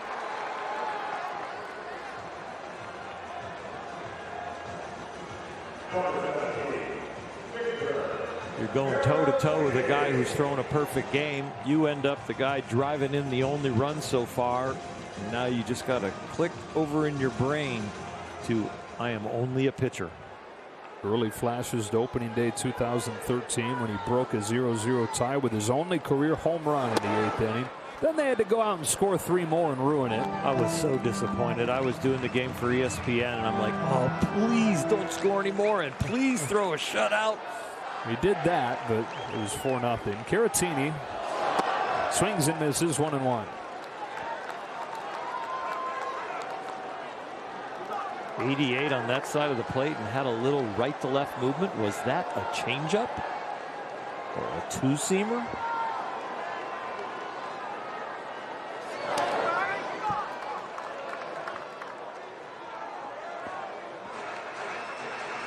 Getting charted as a slider. Slider that went straight down or almost backed up on that arm side.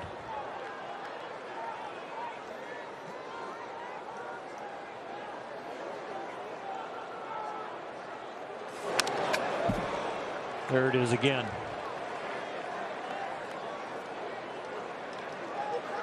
In trying to keep it to the arm side and away from a right-handed hitter. It looks like he's trying to come in, but when you spin it sometimes and it slips out, it just kind of stays there and drops for you. Swing and a miss. Strike 3, 2 gone. Strikeout number 6 for Clayton Kershaw. Clayton dropped his head right after this pitch like he knew he missed his spot 2 times in a row. The ball is just spinning but not breaking. He wanted it down and in, kind of back footing it. The drop of the head is a disappointment in the execution, not in the result. 6 Ks, 1 walk. Only 1 hit against him. Here's Darvish. Wow. Wow is right. In comparison to the 3-2 ball 4 drive in a run, this one is just as bad. That one's in there, 0-2.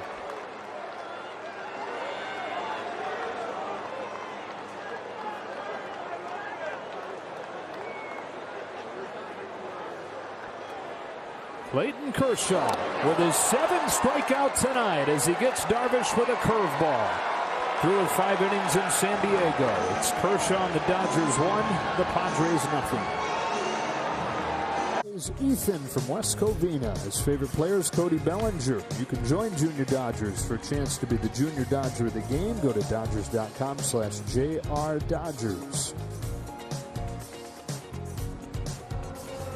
Check out the T-Mobile coverage cam at Petco Park. The energetic crowd. Quite as intense it hasn't felt in there tonight as last night, although it's had its moments. Dodgers 1, Padres nothing. Bases loaded walk from Clayton Kershaw, producing the game's only run.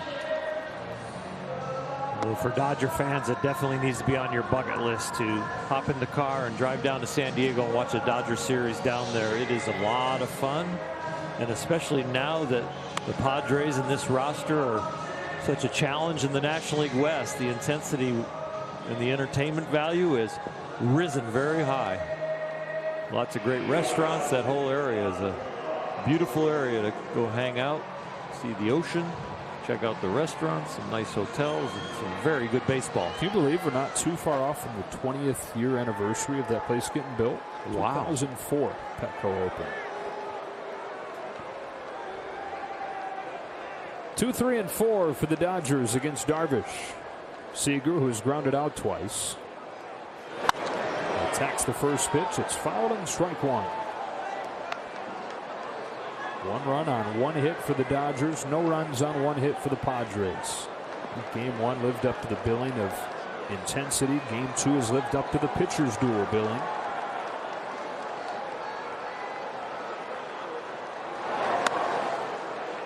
Slowest curve we've seen. It's outside. It's 1-1. I mentioned him manipulating the breaking balls, having different versions of them. He says he has 3 versions of that curve. That'd be the slowest of the 3. Seager wraps it in the ground. Tatis shifted over there. We'll throw him out. The other 2, the middle one, as far as the speed spectrum, he learned from Craig Kimbrell, Cubs closer, the Cubs teammates. And the other one he modeled after Shane Bieber when the American League Cy Young, after he saw video of Bieber throwing the pitch on Pitching Ninja's account.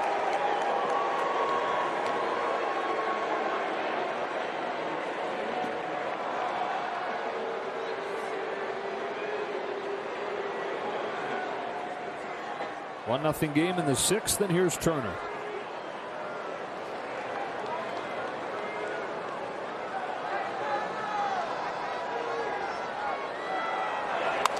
Okay, so the last 2 runs driven in by the Dodgers. Kershaw and David Price. It's a way to pick up your teammates. David Price, the final 2 innings last night. And a sacrifice fly RBI.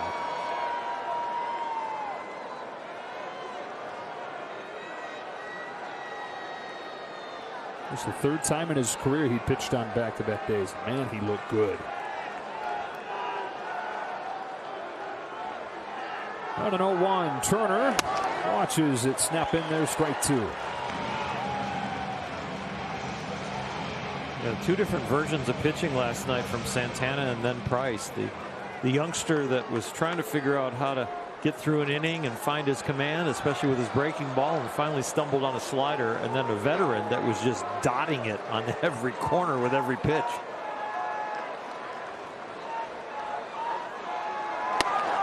Strike 3, a little bit north of the zone, but Tom Hellion rings up Turner. Darvish has his 6th K, his first one since the first out of the 3rd. Justin tilting his head, almost in disbelief, not disgust. And this one does not make it back to the strike zone. Darvish gets the call. Yu feels like he's probably due a call or 2.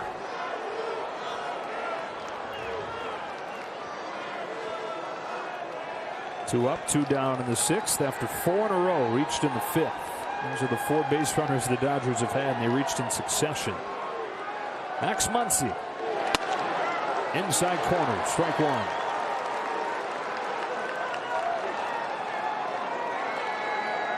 Of course, play Muncy to pull. Muncy 3rd in the league in OPS. One of the key reasons is he's using the whole field more than ever before.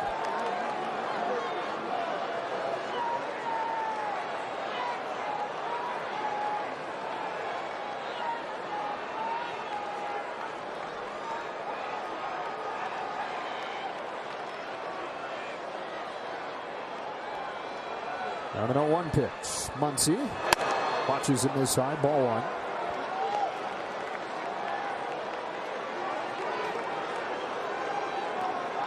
Darvish shook on the last pitch, and then instead of having Karen Keeney guess what he wanted, he gave a signal to his catcher. And then the catcher put it down, Carantini, to confirm.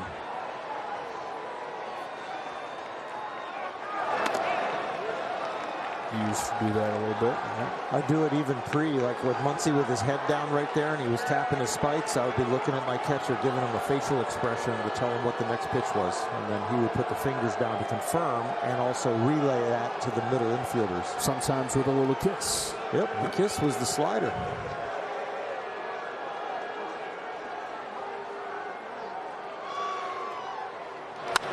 Muncy rips it by the bag, foul, strike 2. There again, Muncy not looking out at the mound. You're getting the ball back from the umpire as the ball's thrown to you. You're staring at your catcher, making sure in your peripheral vision the hitter's not looking. And then you give some kind of signal. There's one right there. Chest, belt, hat means something.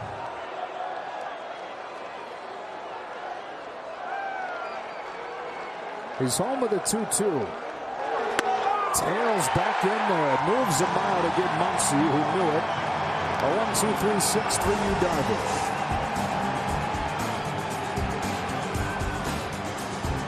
Morongo Casino Resort and Spa, the newest, friendliest, and safest casino resort.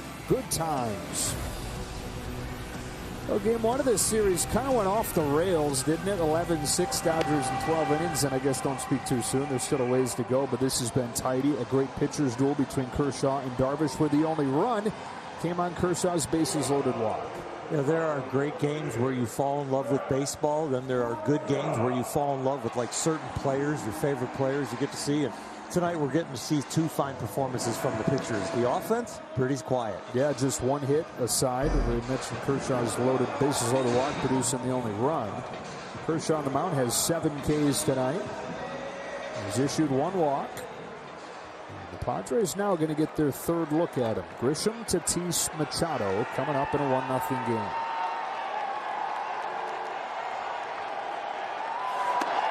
Strike 1 from Kershaw. He is now 76 pitches into this outing. And a very quick 5th. There's that pitch count in a decent spot.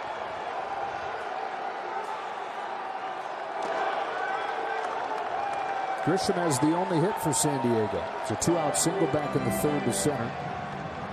A couple Texas guys going at it. A couple first-round picks out of the state of Texas.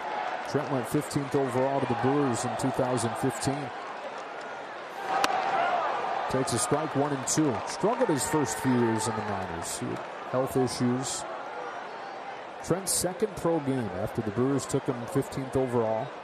He got taken off the field on a stretcher. He went into the wall head first. Really scary moment. Hamstring issues first couple seasons. Takes it low. Count evens 2 and 2. So some even after he got back and was struggling had already put the bust label on. See that used too soon, too often. And he figured it out again 2019. Earned his call up to the majors.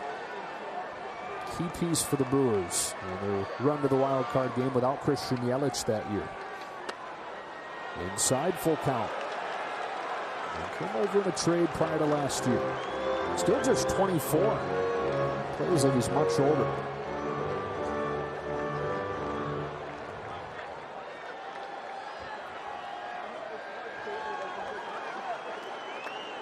On a payoff from Kershaw. He takes ball 4 and the leadoff man's aboard.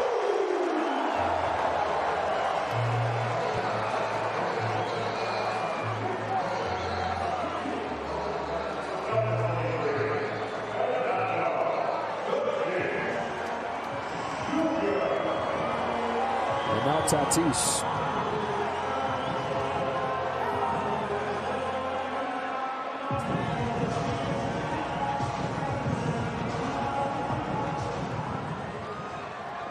Kershaw has struck him out twice on sliders. And Tatis now 4 for 26 with 11 Ks this year. Shows bunt, takes a ball.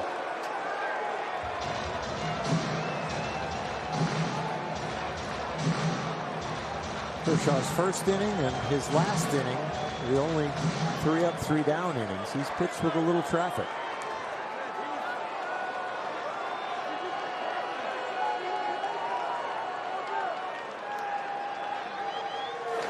Throws bunt again, and it's ball 2. It's not like the defense is way back. Got Muncy holding the runner at first, and Turner's been at least even with the bag at third. I think he's thinking about pushing it by Kershaw to the empty side of the infield. Only Muncy at home on the right. Playing into pole, and middle infielder's way back. Swing and a miss on a slider. 2-1, snapping a string of 5 straight misses from Kershaw. The guy with no power when he shows bunt for 2 pitches is trying to set the pitcher up to get that 2-0 fastball. Tatis is never going to set you up and think he's going to bunt. But the bunt will be a surprise. The power, no.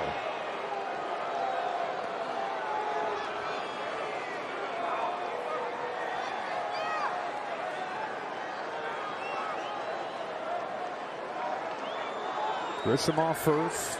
22-year-old Fernando Tatis takes strike 2. It's been an edgy zone all night. Tom Hallion has given the edges. He's taken them away. But he has definitely not been afraid to call strikes on those balls that it seems like the pitchers have earned. The 2-2. Kershaw gets him again. He strikes out Tatis 3 times. 1 gone in the 6th. The intensity in this game has returned. We're creeping towards the intensity of last night. You can just tell how bad these 2 teams want it this early.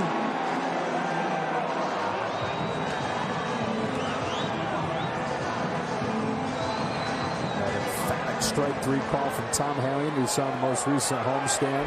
Makes it hurt even a little bit more if you're the hitter getting rung up. Tying run at first. Machado at the plate. 0 for 2 tonight.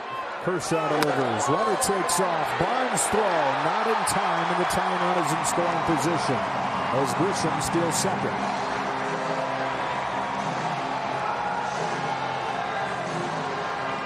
Machado last night put himself in scoring position with a couple of stolen bases. Now he is the beneficiary of Grisham's SB.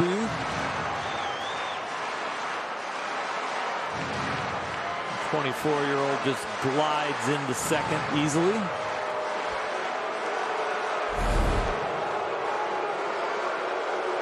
A review of the signs they're going to use with a man on second. First time he's been there tonight. Also, how do they want to attack Manny Machado and Will Myers?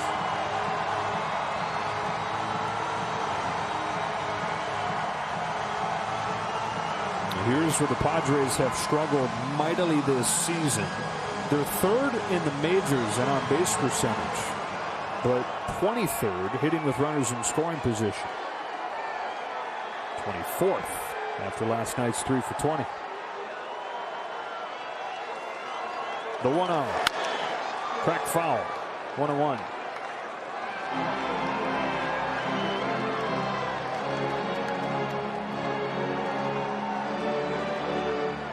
Machado, since moving to the Padres, has taken Kershaw deep 3 times.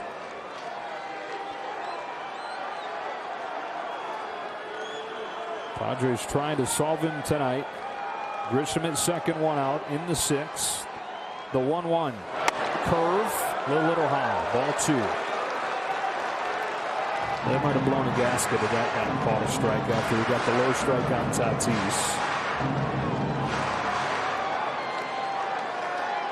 They'd say you can't have both.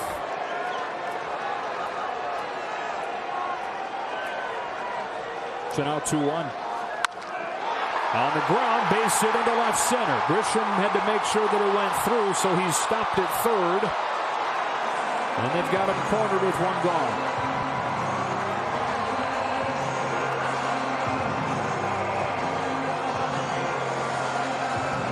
Machado hit it hard, and he did find a hole. And Grisham did have to retreat back. It's on a slider that doesn't have tremendous break, but does move correctly. 3 guys on that side of the field, but it finds a way through when you hit at that velocity. Tying run at third, go ahead run at first. Will Myers comes to the plate. Victor Gonzalez stands up in the bullpen. And a burner in Machado on first. Yeah, suddenly.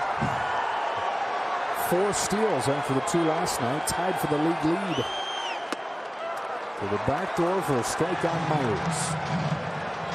Machado said he thinks coming off of the shorter season, he had fresher legs to work out harder this offseason. Added some speed.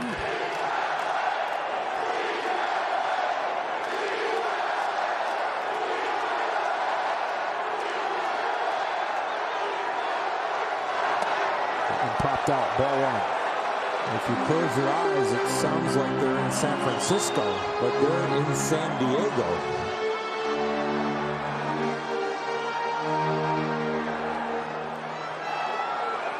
Loudest it's been in Petco tonight. First chance against Kershaw. 1 ball, 2 strikes. Fastball is middle, but Myers swings through it. The setup pitch right now is the slider. The fastball sneaks by him.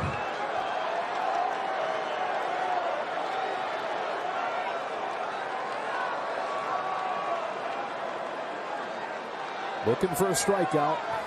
1-2 pitch. Will come after a toss over. Got to be careful with Grisham at third.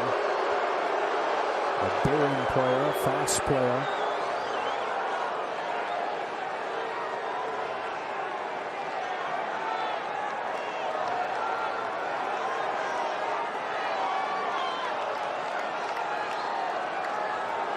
Now the 1-2. Fouled off.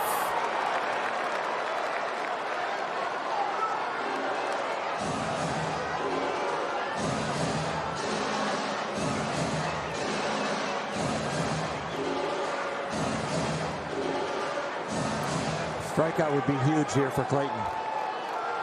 And he's got a few pitches to play with before it gets risky.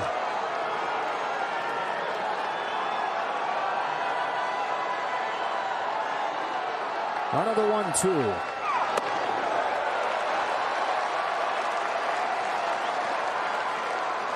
A little extra effort on that attempted fastball in, which even if you miss with it, would set up the back foot slider.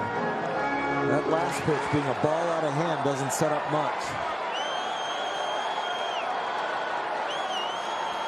Tying run at third. Go ahead run at first. 2-2 pitch.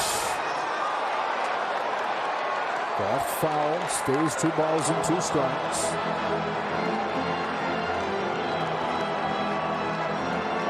So with the 7th pitch coming to Will Myers, who's worked a couple long at-bats against Kershaw tonight, a guy that he has struggled mightily with throughout his career.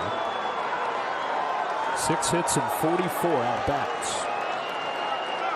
He's trying to get to that back foot slider, but over the last couple innings, Clayton's slider has stayed middle or away. Curve wraps around the plate, full count.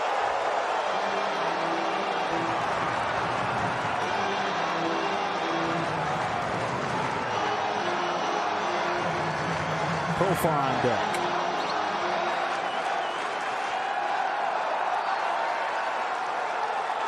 Grisham at third. Machado at first. Kershaw with a 3-2 to Will Myers. Bouncing ball off of the mound. To the back goes Taylor. He got him! A double play!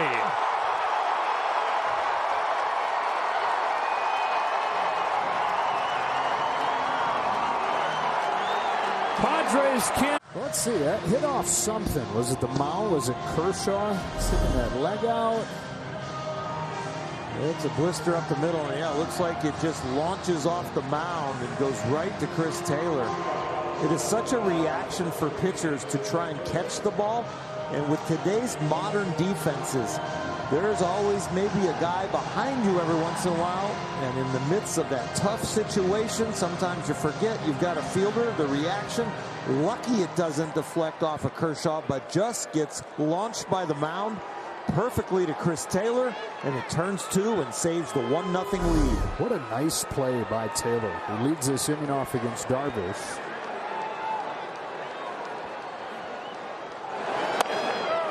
Takes a strike at the bottom of the zone. Taylor's made 7 starts in center field this year. He's made 1 in right, 1 in left, 1 at short. This is his second at second base.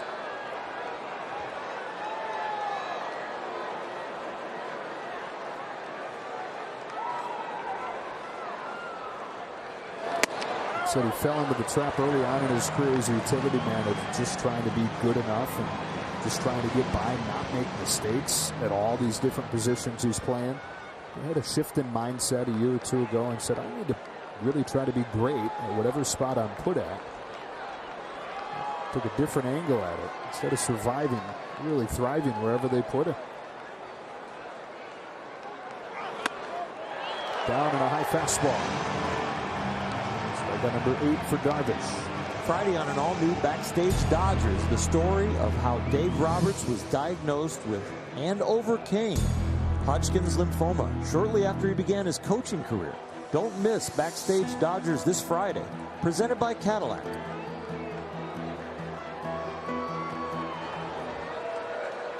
Darvish has pitched one heck of a game. Just 1 hit against him. It came from Luke Raley. McKinstry climbs in. Darvish comes home, and there is ball 1. 4 base runners for the Dodgers in this game. You talk about sequencing. Well, those 4 base runners came in succession. The bottom 4 in the lineup, one after another in the 5th inning with Kershaw's bases loaded walk capping it off. 1 ball, 1 strike. You scatter those around similar to the way Kershaw has. Kershaw's given up a walk, a single, a walk, and another single, and this game scoreless. Now those 4 base runners Kershaw's allowed have been spread out over the 6 innings. 1 ball, 2 strikes.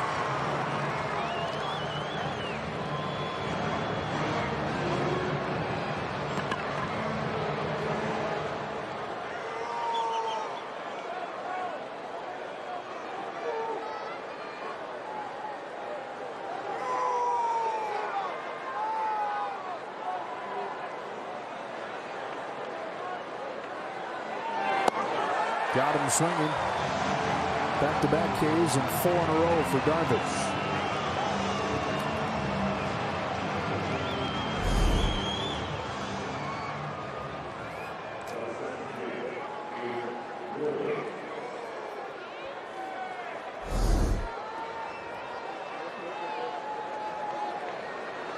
.95 pitches though for Darvish. The owner of the only hit for the Dodgers, Luke Raley.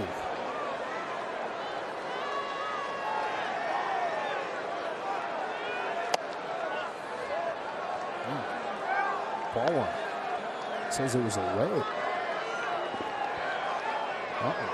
No, it wasn't away.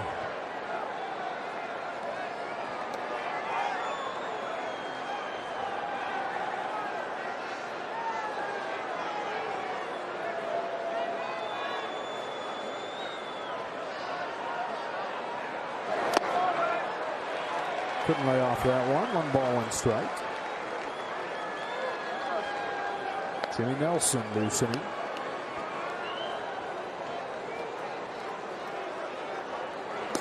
So he's about to enter a super high leverage situation.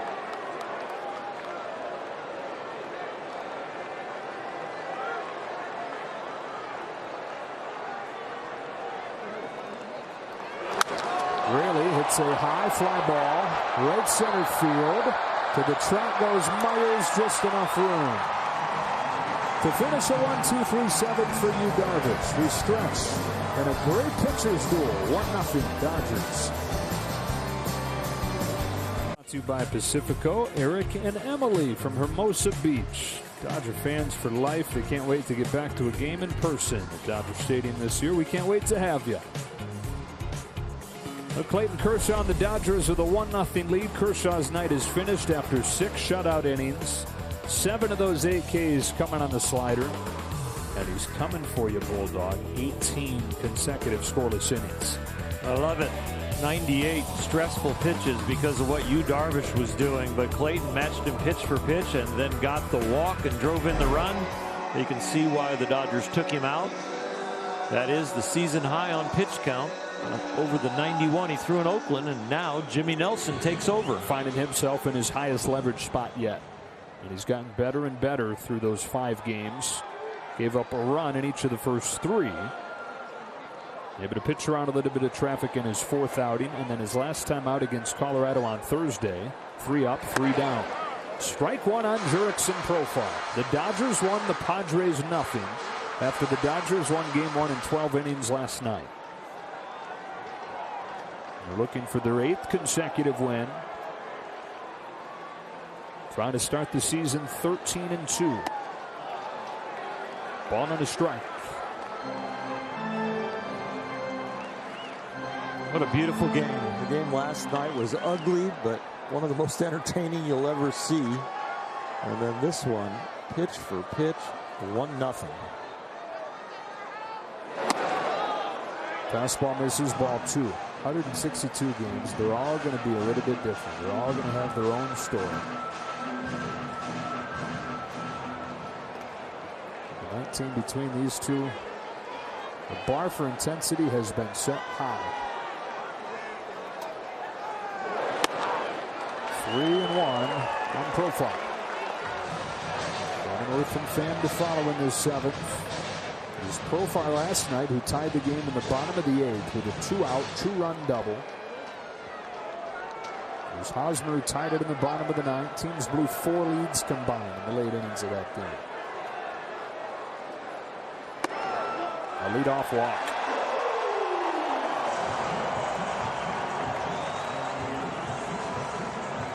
So both bullpens obviously had to do a lot of work.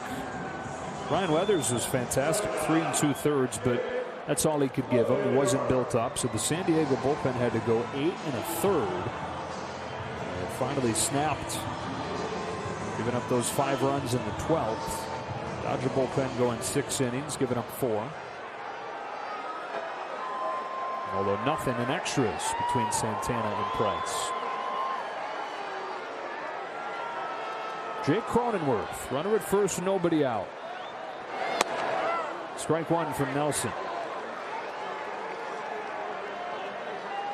The Price and Santana mentioned pitched the extra innings last night. That's back-to-back games for them. They're not available. Kenley Jansen threw 27 pitches. Corey Knebel threw 26. And so Dave Roberts having to get a little bit creative in a tight game here. Quickly 0-2.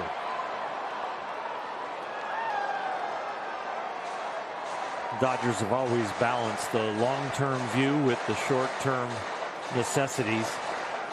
And here early in the season, April, just out of spring training, really continuing to build up the endurance of the staff, the frequency that they feel comfortable with running guys out there.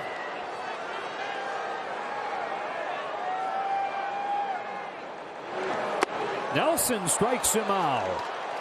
Cronenworth came into the series with 2 swings and misses this year. That's his 3rd in the first 2 games this weekend. Very sharp breaking ball. Looks like the fastball at the top of the zone and has tremendous break all the way down into the dirt. You look at that 12-6 spin. That is a power breaking ball. Good recovery by Nelson after the leadoff walk. And now it's Tommy Pham.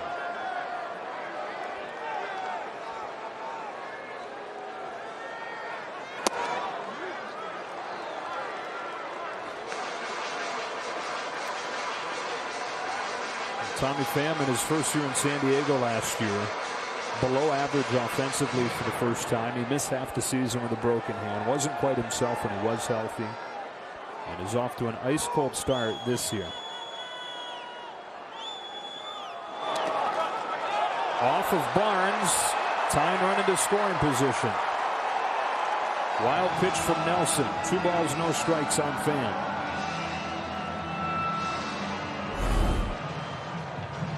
These innings can get ugly. Dodgers have issued 3 free passes, including the walk that started this inning, and now a wild pitch. It's 180 feet of freedom.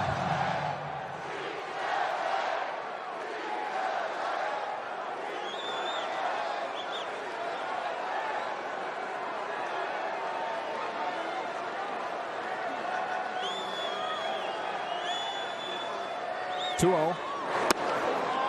3-0.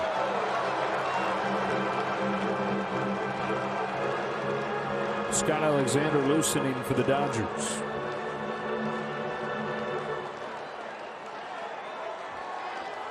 Switch hitter Caratini due next. This is Nelson's 3rd hitter here. Fulfilling the minimum. Pours in a strike, 3-1.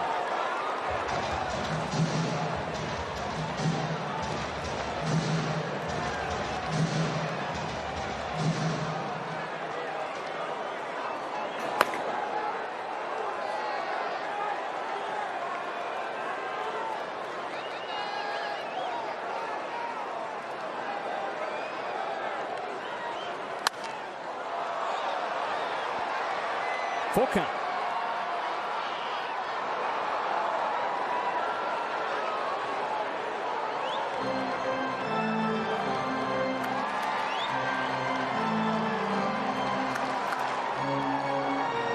It'll be interesting to see with Caratini's pretty even splits from both sides of the plate as a switch hitter. So do they keep Nelson in for him, or do they go to Alexander? Leadoff walk for Profar. He's at second after the wild pitch. Nelson with a 3-2 to Pham. He strikes him out with the breaking ball. That was at the top of the zone, but Pham swung through it. 2 gone in the 7th.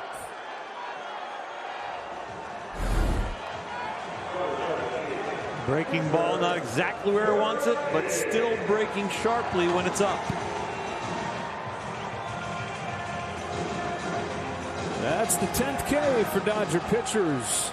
Going to have to wait, I think, until the game's over this time. But tomorrow, everybody gets a free Jumbo Jack. LA area restaurants with the purchase of a large drink. The 8-hitter Caratini. Nelson stays on for him. Just misses, ball 1. I love baseball, but I don't want to wait another 4 hours for this game to be over to be tomorrow to get the Jumbo Jack. No, we got a marathon in last night. Nice and tidy tonight. Friday night marathons are perfect for fans. That's right. That one lands, 1-1. Sleeping a little bit, get some coffee. Geared up for the early evening game. Might go out to a late breakfast. Yeah. For you, that's like 3 in the afternoon. Hey. 1:10 tomorrow. I'll be getting on the Bulldog. Final game of this series. You'll see my teeth. Oh my goodness. Tom Hallion continues to do his thing. This is a tad embarrassing right here. It's wide. It does set up a good backdoor breaking ball, though. Wide, and you pitchers will take it. Dodgers will take it. Nelson trying to pitch around the leadoff walk.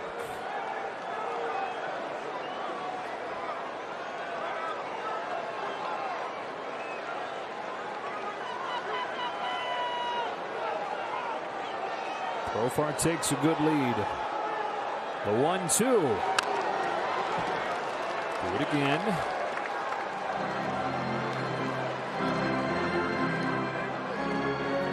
A 1-2 count, man on second, 2 out, and that's the tying run. It really frees you up to bounce a breaking ball.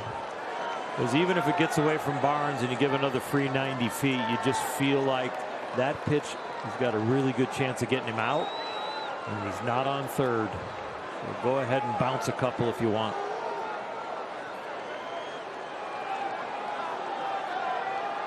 If you go fastball, you go upstairs.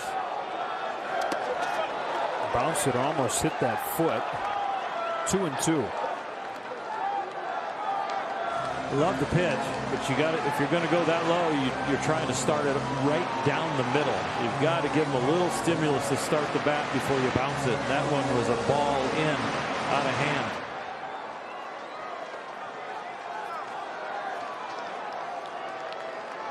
So Jorge Mateo in the on-deck circle. It's pitcher's spot. Darvish has reached the end of his night. Here comes Nelson with a 2-2. Did he go? You bet he did. Inning over. After the leadoff walk, 3 consecutive Ks for Jimmy Nelson. After 7 in San Diego, the Dodgers won, the Padres nothing. Program and unlock access to exclusive digital content, early access to sales and special events, and quarterly curated bonus gift boxes delivered to your doorstep. To subscribe, visit Dodgers.com/at home.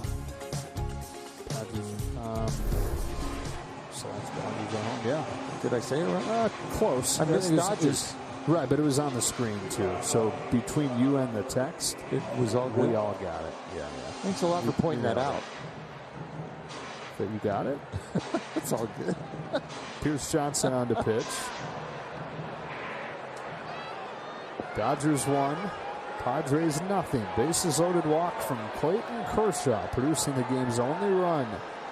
Darvish is finished, finishing with 9 Ks as Barnes takes ball 1 from Johnson. A little self-explanatory here how we need the insurance run if you're the Dodgers side.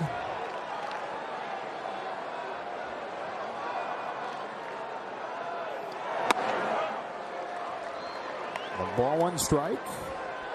Barnes is part of that relative flurry back in the 5th. McKinstry got hit to break the perfect game at that point. Raley singled. That's the only hit of the game for the Dodgers. Barnes and Kershaw had back-to-back walks. Those are the only 4 base runners of the night for LA. Pitcher's spot next. Edwin Rios has stepped into the on-deck circle.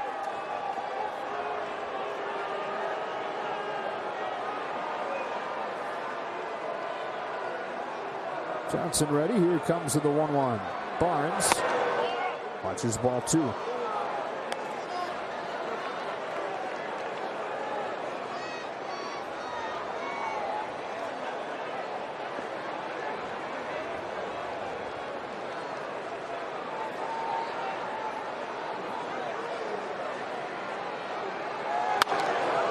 Swatted into center field. Grisham will come on to casually put it away. 1 out.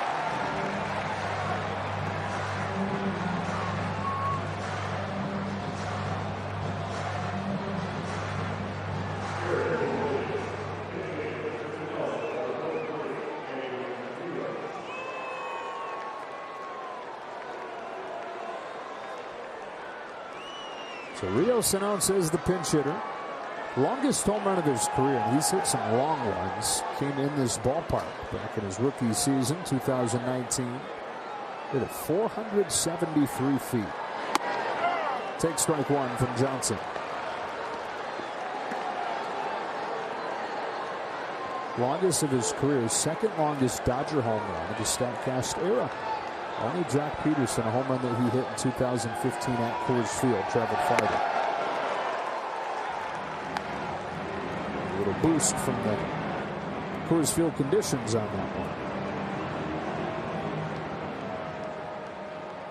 Statcast era, by the way, goes back to 2015.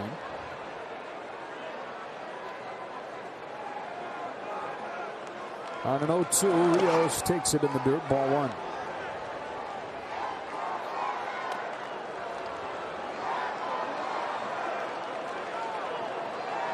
It's the anniversary of Mickey Mantle's tape measure shot. Longest one ever measured. Legend has it 565 feet. Treinen warming. Was that the beginning of the tape measure shot? That was the original. Somebody actually went out and measured it? Yep, Yankees PR guy. Right after he hit it, went to go find it, took a tape measure with him, and the tape measure showed him 565 feet into the backyard of a 10-year-old who was standing there holding the ball.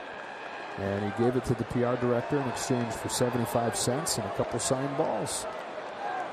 And the ball and the bat that he hit it with, now in the Hall of Fame. 2-2 on Rios. 565 feet. That includes the bounce and the roll and wherever the 10-year-old grabbed it and took it. But still a mammoth blast. 2-2 pitch. Fouled off. Stays at 2-2 on Rios. The kid wasn't on a bike, was he? Not that I know of. April 17, 1953. At Griffith Stadium in Washington. There's 391 feet to the wall. Obviously cleared that. Cleared 32 rows of bleachers, the concourse, and the road behind the park, at least. 7th pitch. Rios swings through a high fastball, 2 gone.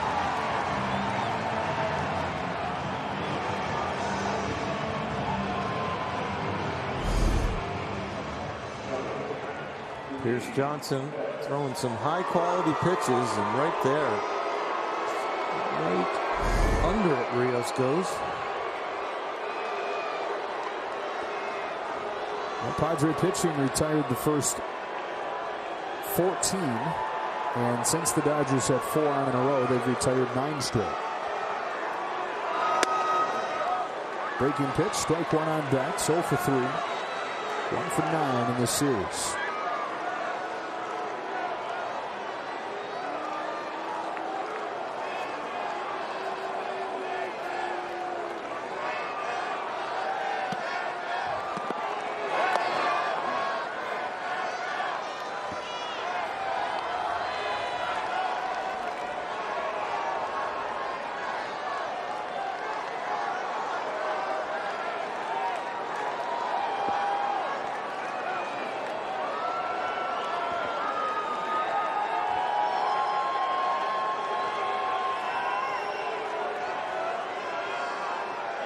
One.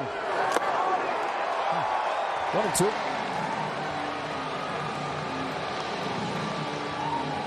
Mookie was trying to get the insurance run there all by himself. It was not a swing where he was reading the pitch. He was starting and hoping to get a fastball in the inner half.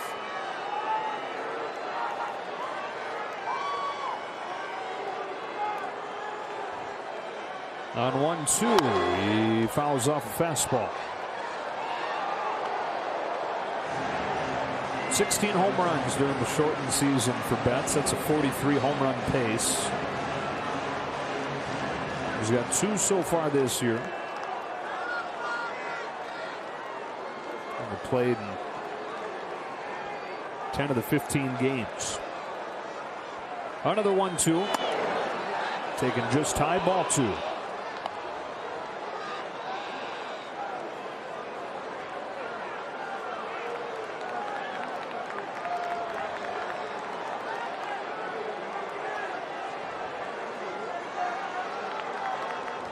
Johnson looking for a 1-2-3-8 in a 1-0 game. Here he comes with a 2-2 pitch, and Betts takes it low, full count.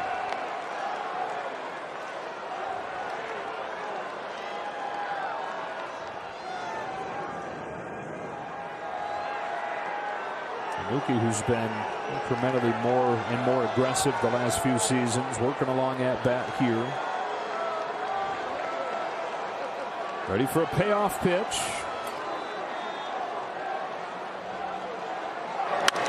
Yanked down the line. That is a screamer into the corner for Betts. 2-out double Mookie Betts, and some insurance in scoring position here in the 8th. I'm not sure we'll get to see Corey Seager hit You got to pick your poison between Seager and Turner, and Betts puts him in that situation. He gets one in the area where he was looking. He was looking middle in. You could just tell with the approach. Once he gets it there, he let it loose. A nice job hitting it hard enough to keep it fair.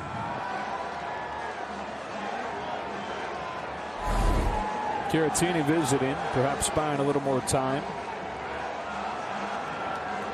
Looks like this is going to be Pierce Johnson.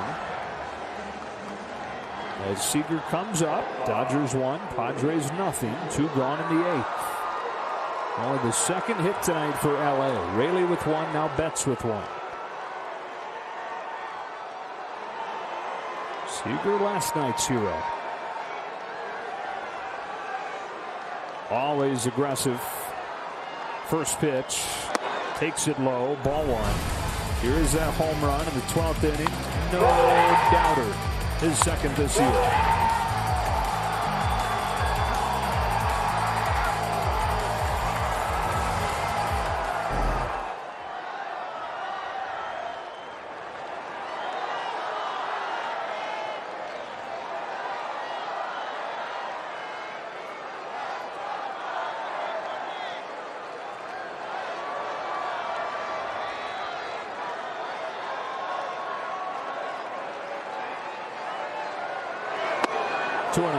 Not as important in last night's game, but perhaps more telling of the year he's having. Seager also had a walk last night.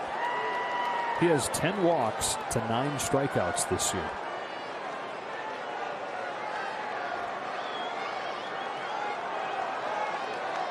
Spits on 2 breaking balls, and to me, his batting stance looks like he's looking for a high fastball. Got something high, but it was soft, and he's out in front. Yeah, he just, like we talked about Clayton Kershaw and his crab crouch with 2 strikes. Just to me, looking at Corey's posture in this at bat, looked like he's looking for something at the top of the zone. A little less flex in his knees and at his waist.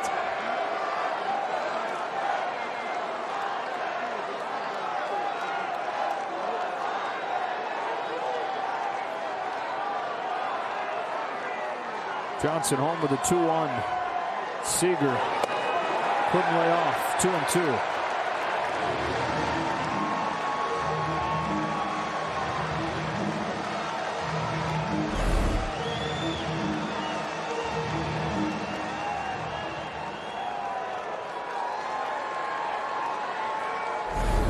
Pierce Johnson, who a year ago actually had reverse splits, better against left-handers. Trying to get one here with Betts at second and 2 gone in a 1-0 game in the 8th. On 2-2. Corey Seager takes strike 3. To the bottom of the 8th we go. The Dodgers lead it 1-0.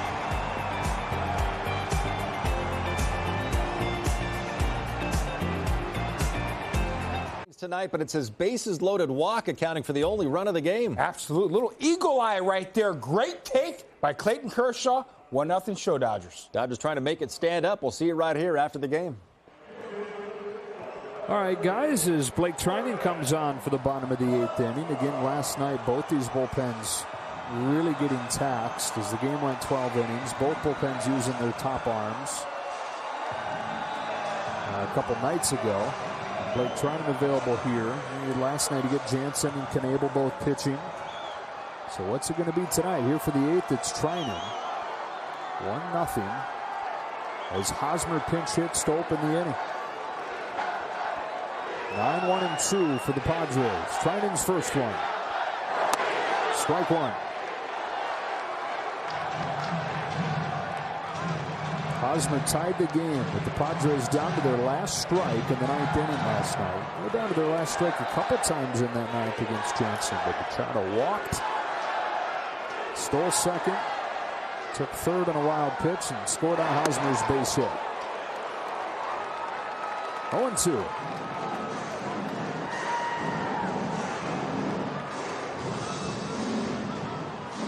Hosmer will expand the zone.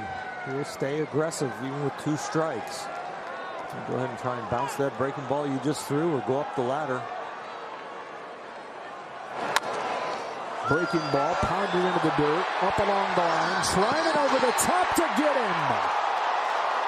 Muncy reaching for the heavens to pull it down and get a pinch-hitting Hosmer for the first out of the 8th.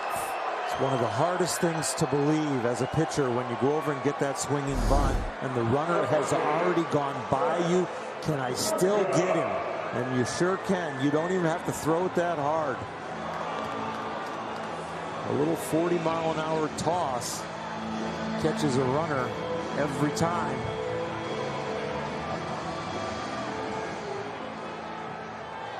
Your first thought is, should I let this roll foul? Do I really have enough time? Studying the spin on it, the angle. That one was staying fair. Treinen pounced. And he got Hosmer. Top of the order, and Trent Grisham. A hit and a walk tonight. He almost hit him with the first one. A cutter at 94, ball 1.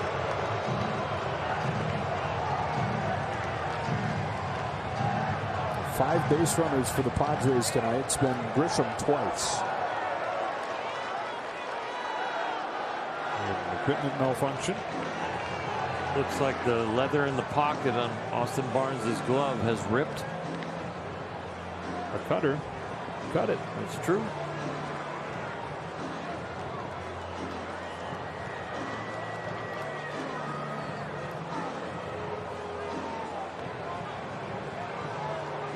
It's either a really fast fix or a backup glove. I choose B. I'm with you. No human can tie strings that fast.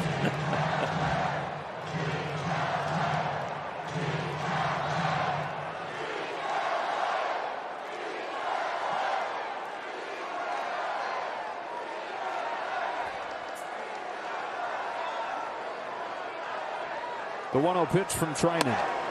Misses high.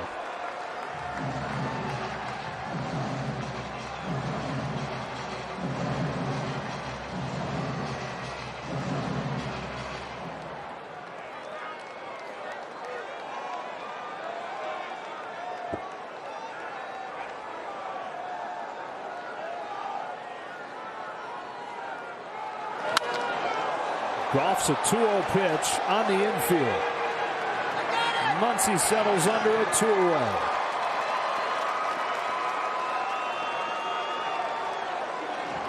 The cutter that Mariano Rivera made very famous has become a staple in today's Major League Baseball, and that's what that pitch was there, 2-0.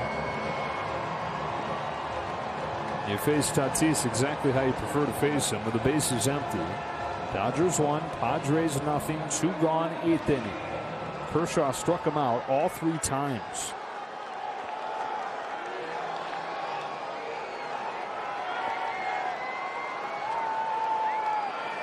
First one from Treinen is at the knees at 98 and strike 1.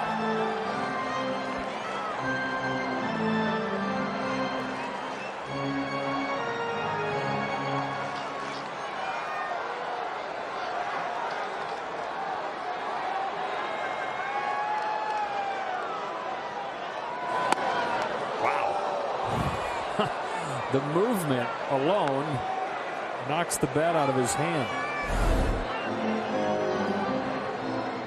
Whoa. Great.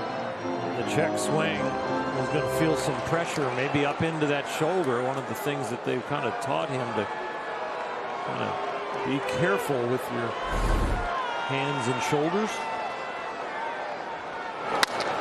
Bouncing ball back to Treinen, who works a 1-2-3-8. Let's go to the 9th in San Diego. How about Dodger pitching since the Padres' last run, holding San Diego to 2 for 34. On calendar, one more against these Padres tomorrow, and then a trip up to Seattle for 2 of the first place Seattle Mariners. And the finale tomorrow from one great pitching matchup to another. Trevor Bauer, the reigning National League Cy Young Award winner, to a former American League Cy Young Award winner in Blake Snell, who faced the Dodgers for the first time since World Series Game 6. We could end up with the same type of game we got tonight, a 1-0 battle. Emilio Pagan on the pitch, second night in a row. Had a scoreless 7th inning last night. And is not allowed an earned run in his first 7 appearances. He can bring it up there above 95. Also has the slider and the changeup. He's a tough customer. Machado, Myers, and Profar due up for the Padres in the bottom of the 9th. In other words, how about some insurance? Turner, Muncy, and Taylor for LA. Only 2 hits for the Dodgers tonight. Raley back in the 5th. Betts in the 8th. If you happen to just be joining us, the only run tonight scored on Clayton Kershaw's bases loaded walk in the 5th inning.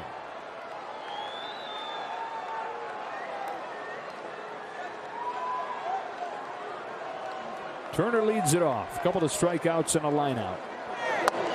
Ball 1 from Pagan.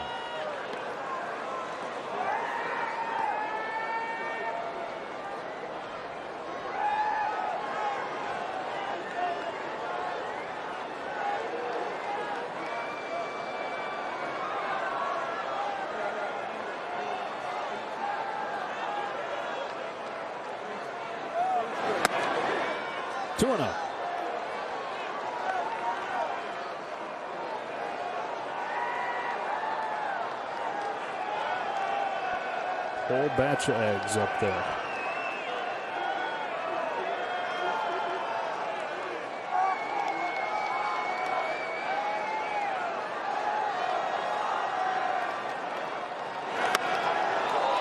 Two and one. The Dodgers trying to start 13-2, trying to get their 8th consecutive win. Something they didn't do during the 60-game campaign. The longest was 7 in a row. And looking to make it 11 of 15 against San Diego back to the beginning of last year. Count evens 2-2.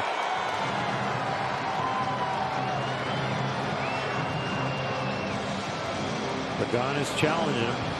Fell behind with the heat, but then came into the strike zone twice with the gas.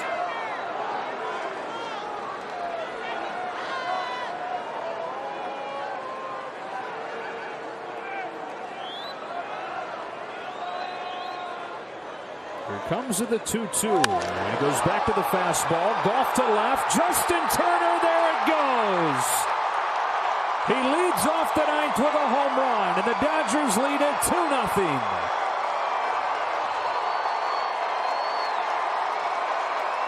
This home run was built on rhythm.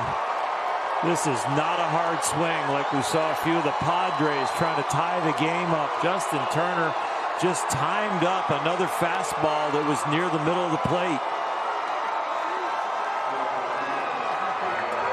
Seeing a few of them in the at-bat. Knows he's got the power here early in the year. And just solidly struck. The one hand off the bat is just to keep the bat on plane. It's not because of the aggressive swing. He met it perfectly.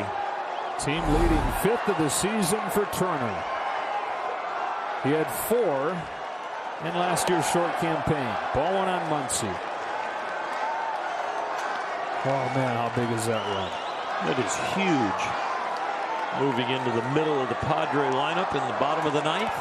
And it looks like that's going to be against Blake Trinan. Nobody warming in the Dodger bullpen. Trinan 1, 2, 3 in the 8th. On a night where Kenley Jansen is unavailable, Corey Knebel is unavailable. Trinan perhaps going 2 full innings to get the job done. Dave Roberts needed length from Clayton Kershaw as one of our keys of the game. Then they needed to clean up the defense. Well, they did that. Clayton getting out of the jam with that Taylor ground ball double play. And they also needed to not chase. And they did a nice job with that too.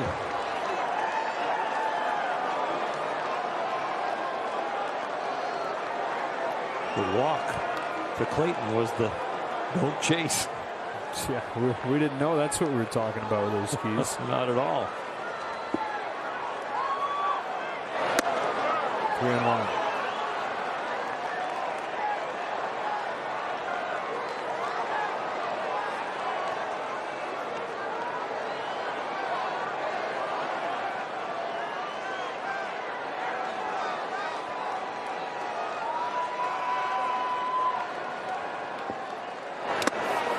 boy, he tried to hit that thing a mile, fouled it into the glove. Count goes full.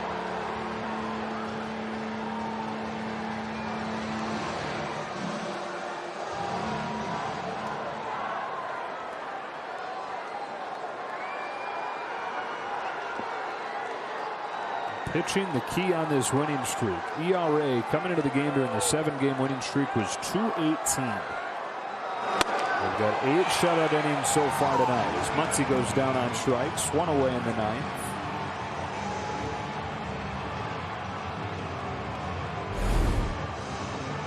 Breaking ball that's up there. Max's eyes are lighting up. He just gets under it. It looked like he was trying to go to the downs just like Justin Turner. Needed to get rid of a little air out of his lungs right there at the end.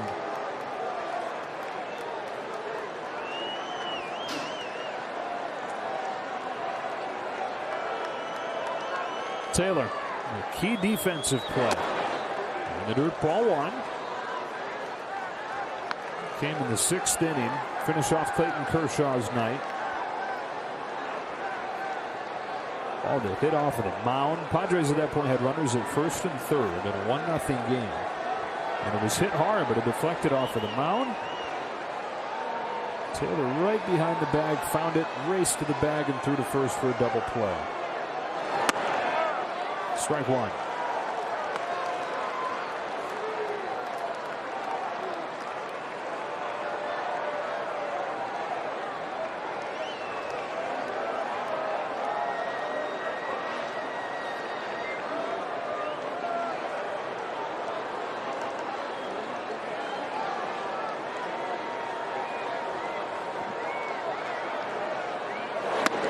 One and 2.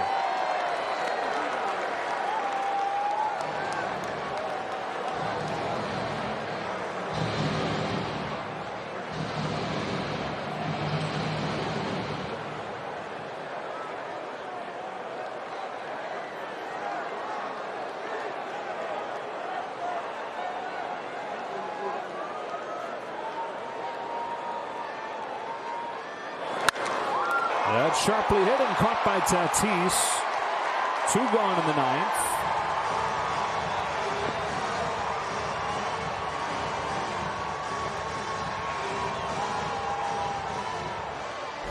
Taylor caught up to a breaking ball, and Tatis with a very nice break on this ball. Almost hooking back towards him. Looked like he was going to need more range, but then it was just about eyesight and eye-hand coordination. Keep that in the leather.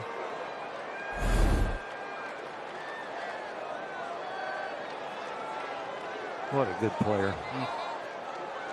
So much fun to watch. So much fun. McKinstry with 2 out. Takes strike 1.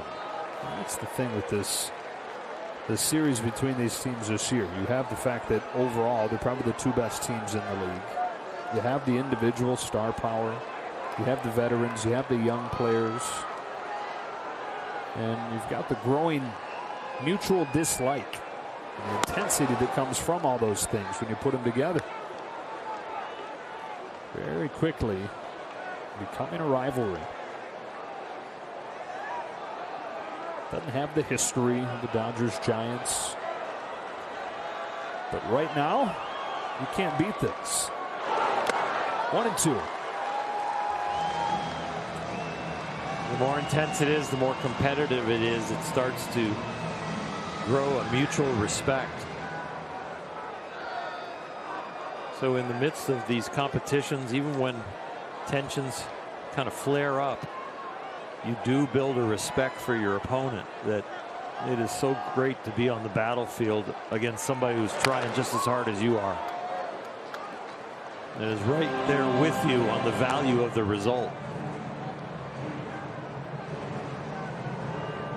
The fun quotient goes up. Even for the players. It's just, if it wasn't fun with this intensity level and this competition level, they wouldn't be big leaguers. They've been through this before at every level. A 1-2 from Pagan to McKinstry. He's fouled again. How about this baptism by fire for guys like McKinstry and Raley, who a couple weeks into their time in the majors, I don't know, McKinstry played a few games last year, but really a couple weeks into his time in the majors, being thrown into the heat of a series like this.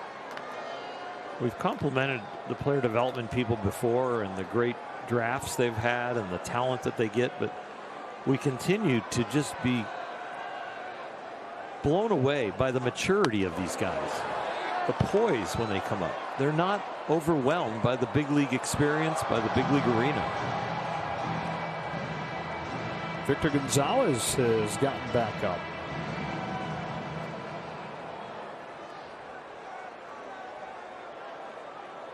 It's a great marriage of all the different departments, isn't it? The scouting, the drafting folks to get the players, the player development people to grow them in the minors, and then the finishing product once they get to the majors with all the coaches, Dave Roberts, front office. The mental side of the training and toughening the guys and getting them to really relax and be themselves in a big league atmosphere is, it's like the key to all the ability, right? You can see guys come up here and they can be great hitters in AAA and they can be great pitchers and they can have all the amazing stuff and throw strikes there, but all of a sudden if the triple-decker stadiums with the bright lights and the big crowd, all of a sudden they melt down, you're not going to get to see the talent. And these guys come up mentally ready. McKinstry goes down on a nice changeup from Pagan, and we go to the bottom of the ninth inning. They double the lead on a leadoff home run from Justin Turner. Still though, too close for comfort. 2-0. Fasten those seatbelts to the bottom of the ninth in San Diego.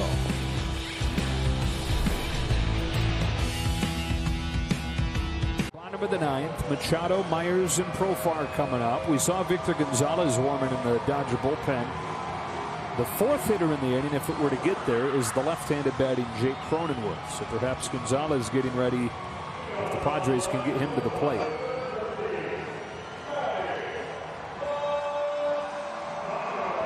This is the first time Trinan will pitch more than an inning here in 2021.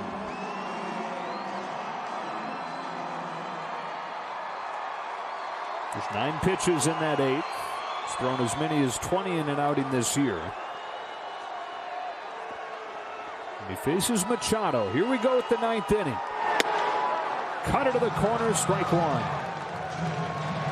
Completely different at bat right here for Blake Trinan against Manny Machado because of that Justin Turner home run. A little bit more anxious on every pitch. 1-0. Trinan, for all the fans sitting at home and the Dodger fans inside Petco Park.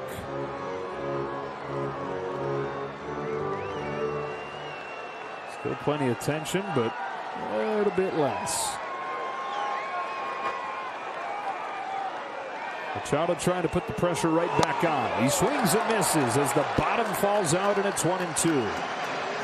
You have that kind of movement, go ahead and throw it right down the middle. That's on the corner the hitter doesn't offer. They know they have no chance. You got to give them something to swing. 1-2. Strike 3. Trinan carves up Machado for the first out of the 9th. The relationship between the two-seamer where the bottom fell out and a slider that hangs a little bit, it just makes you flinch. Just too much movement in two directions.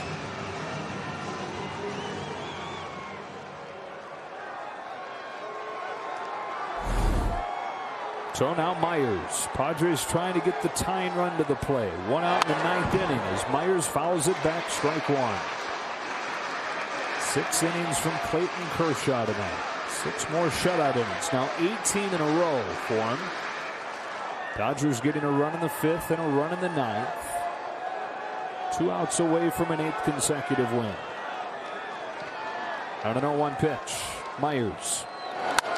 It's a ground ball through the left side, base hit, and they will get the tying run up there.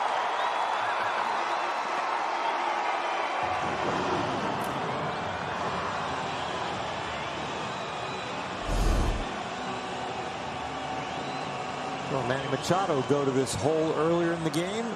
3 defenders on the left side. Chris Taylor there up the middle. Finds its way between Seager and Taylor in the left.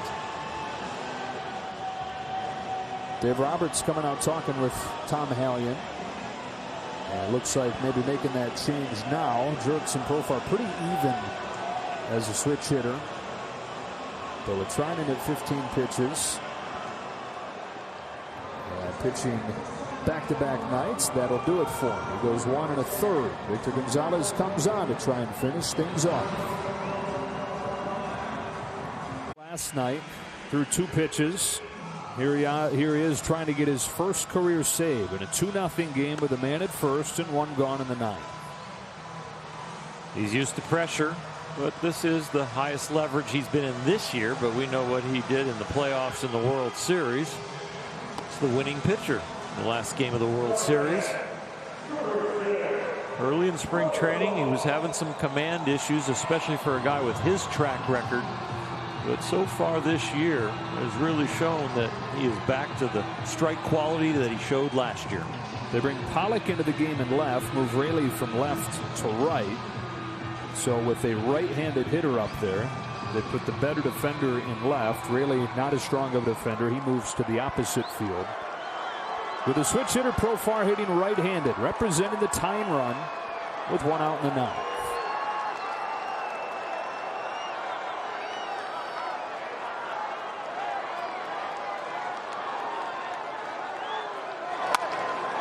Strike 1, comes out swinging at 94.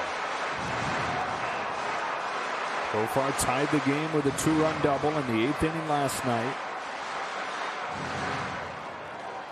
Gonzalez trying to become the 4th Dodger to get a save this year. Of course, Jansen, Knebel, and last night David Price.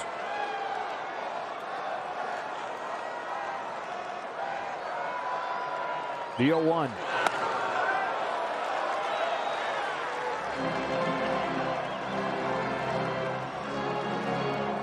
It really has been bullpen by committee with a couple committee chairmen, Knebel and Jansen, in those roles, but it seems like Dave Roberts and Mark Pryor are comfortable using anybody in any role.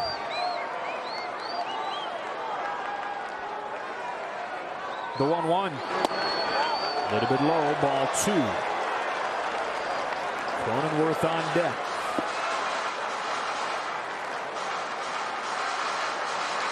Tonight they got 6 from Kershaw. They got 1 from Jimmy Nelson. 1 1/3 from Trinan.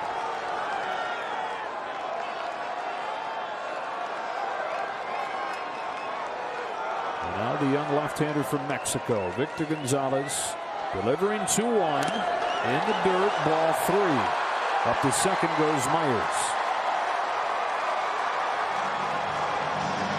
Wild pitch that eliminates the conventional double play.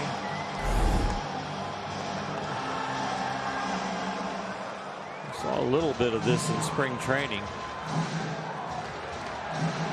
He spoiled us so much in 2020 with his ability just to throw 1 strike after another. Yeah, he faced 80 hitters last year, walked only 2 of them. Quite as tight with that command in 2021. He's behind 3-1 here. He walked him. The tying run reaches, and the potential winning run comes to the plate.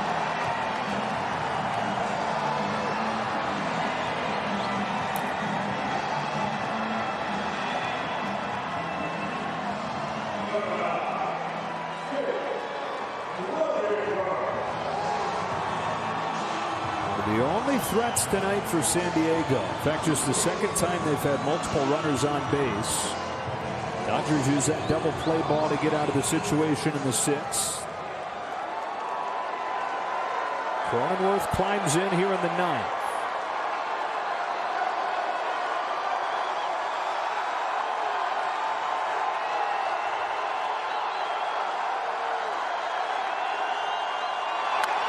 On the hands, roller to first. The only out is at first, and Muncy will take it. Myers goes to third. Profar goes to second. Tying run in scoring position. 2 gone in the 9th inning.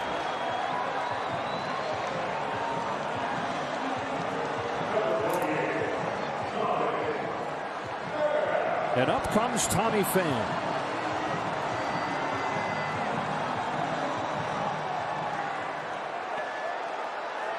Knock it down on the infield. Don't let the ball get to the outfield. The runner on third means nothing.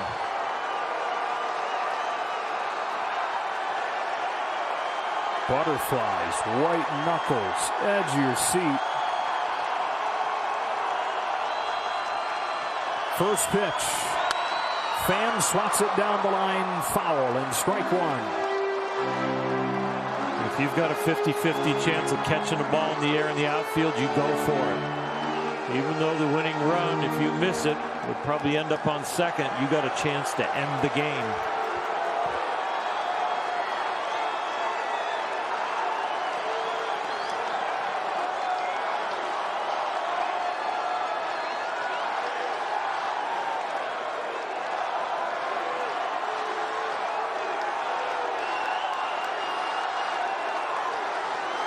Gonzalez is 0-1. Swatted to right center field. Diving play. A walk-off catch. Mookie Magic.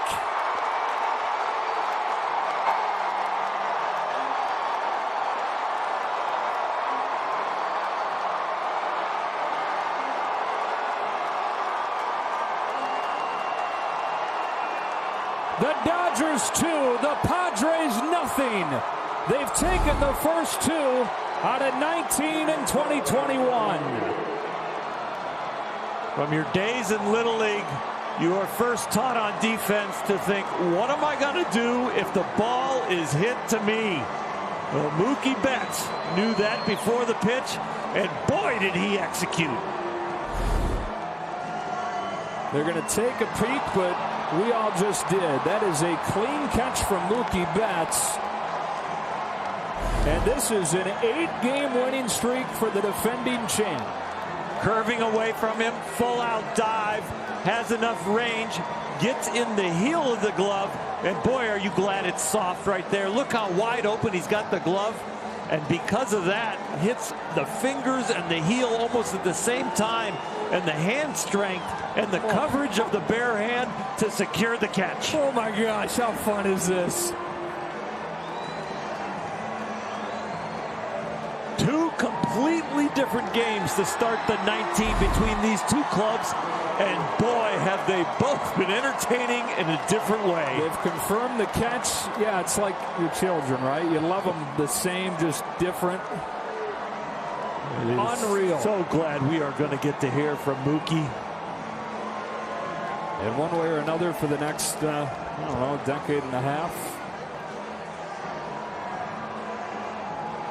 So that is it. The Dodgers 2, the Padres nothing. A diving catch from Mookie Betts to finish it off. Wow. I mean, everybody was excited for this series. You knew it would be good, but this good, all it does is make you want more.